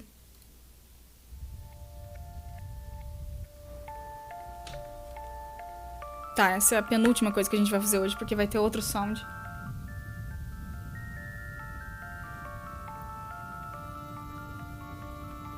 Ah, essa cena... Essa cena é muito triste, cara. Eles não tinham nada a ver com a história, tipo, de... Eles não iam causar nenhum mal, sabe? Jack Noir foi um puta babaca. Pra variar.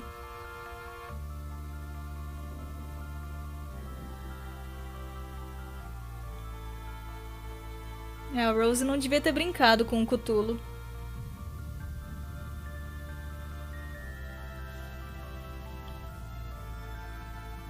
Vocês imaginavam que a história ia pra esse lado? Acho que não, né?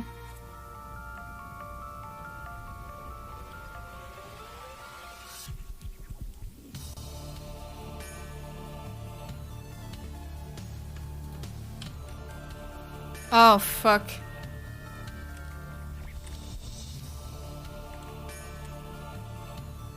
É, não, tudo bem. Isso aqui com certeza vai ficar pra próxima. Não é uma fase, é quem eu sou. Isso aqui com certeza vai ficar pra próxima live, tá, gente? Tá, eu falei que talvez na próxima a gente acabe o ato 5, mas não. Vai levar um tempo ainda, eu tô errada. Aqui o pai do John. E aqui a mãe da Rose. Vou despedir de vocês na fase Green Dark da Rose. Na próxima estaremos aqui de novo. Muito obrigado pela companhia. Até mais. Eu não imaginava absolutamente nada sobre essa história. Pois é. Live que vem vai ser, ó, Green Dark. Então, tchauzinho pra vocês, gente. Se cuidem, bebam água, se alimentem, durmam bem, bom descanso. Obrigado pela companhia pela 50ª vez. Valeu aí por tudo. Vocês são amorzinhos. Vejo vocês por aí. Abraço também. Obrigada, gente. Vocês são um amor.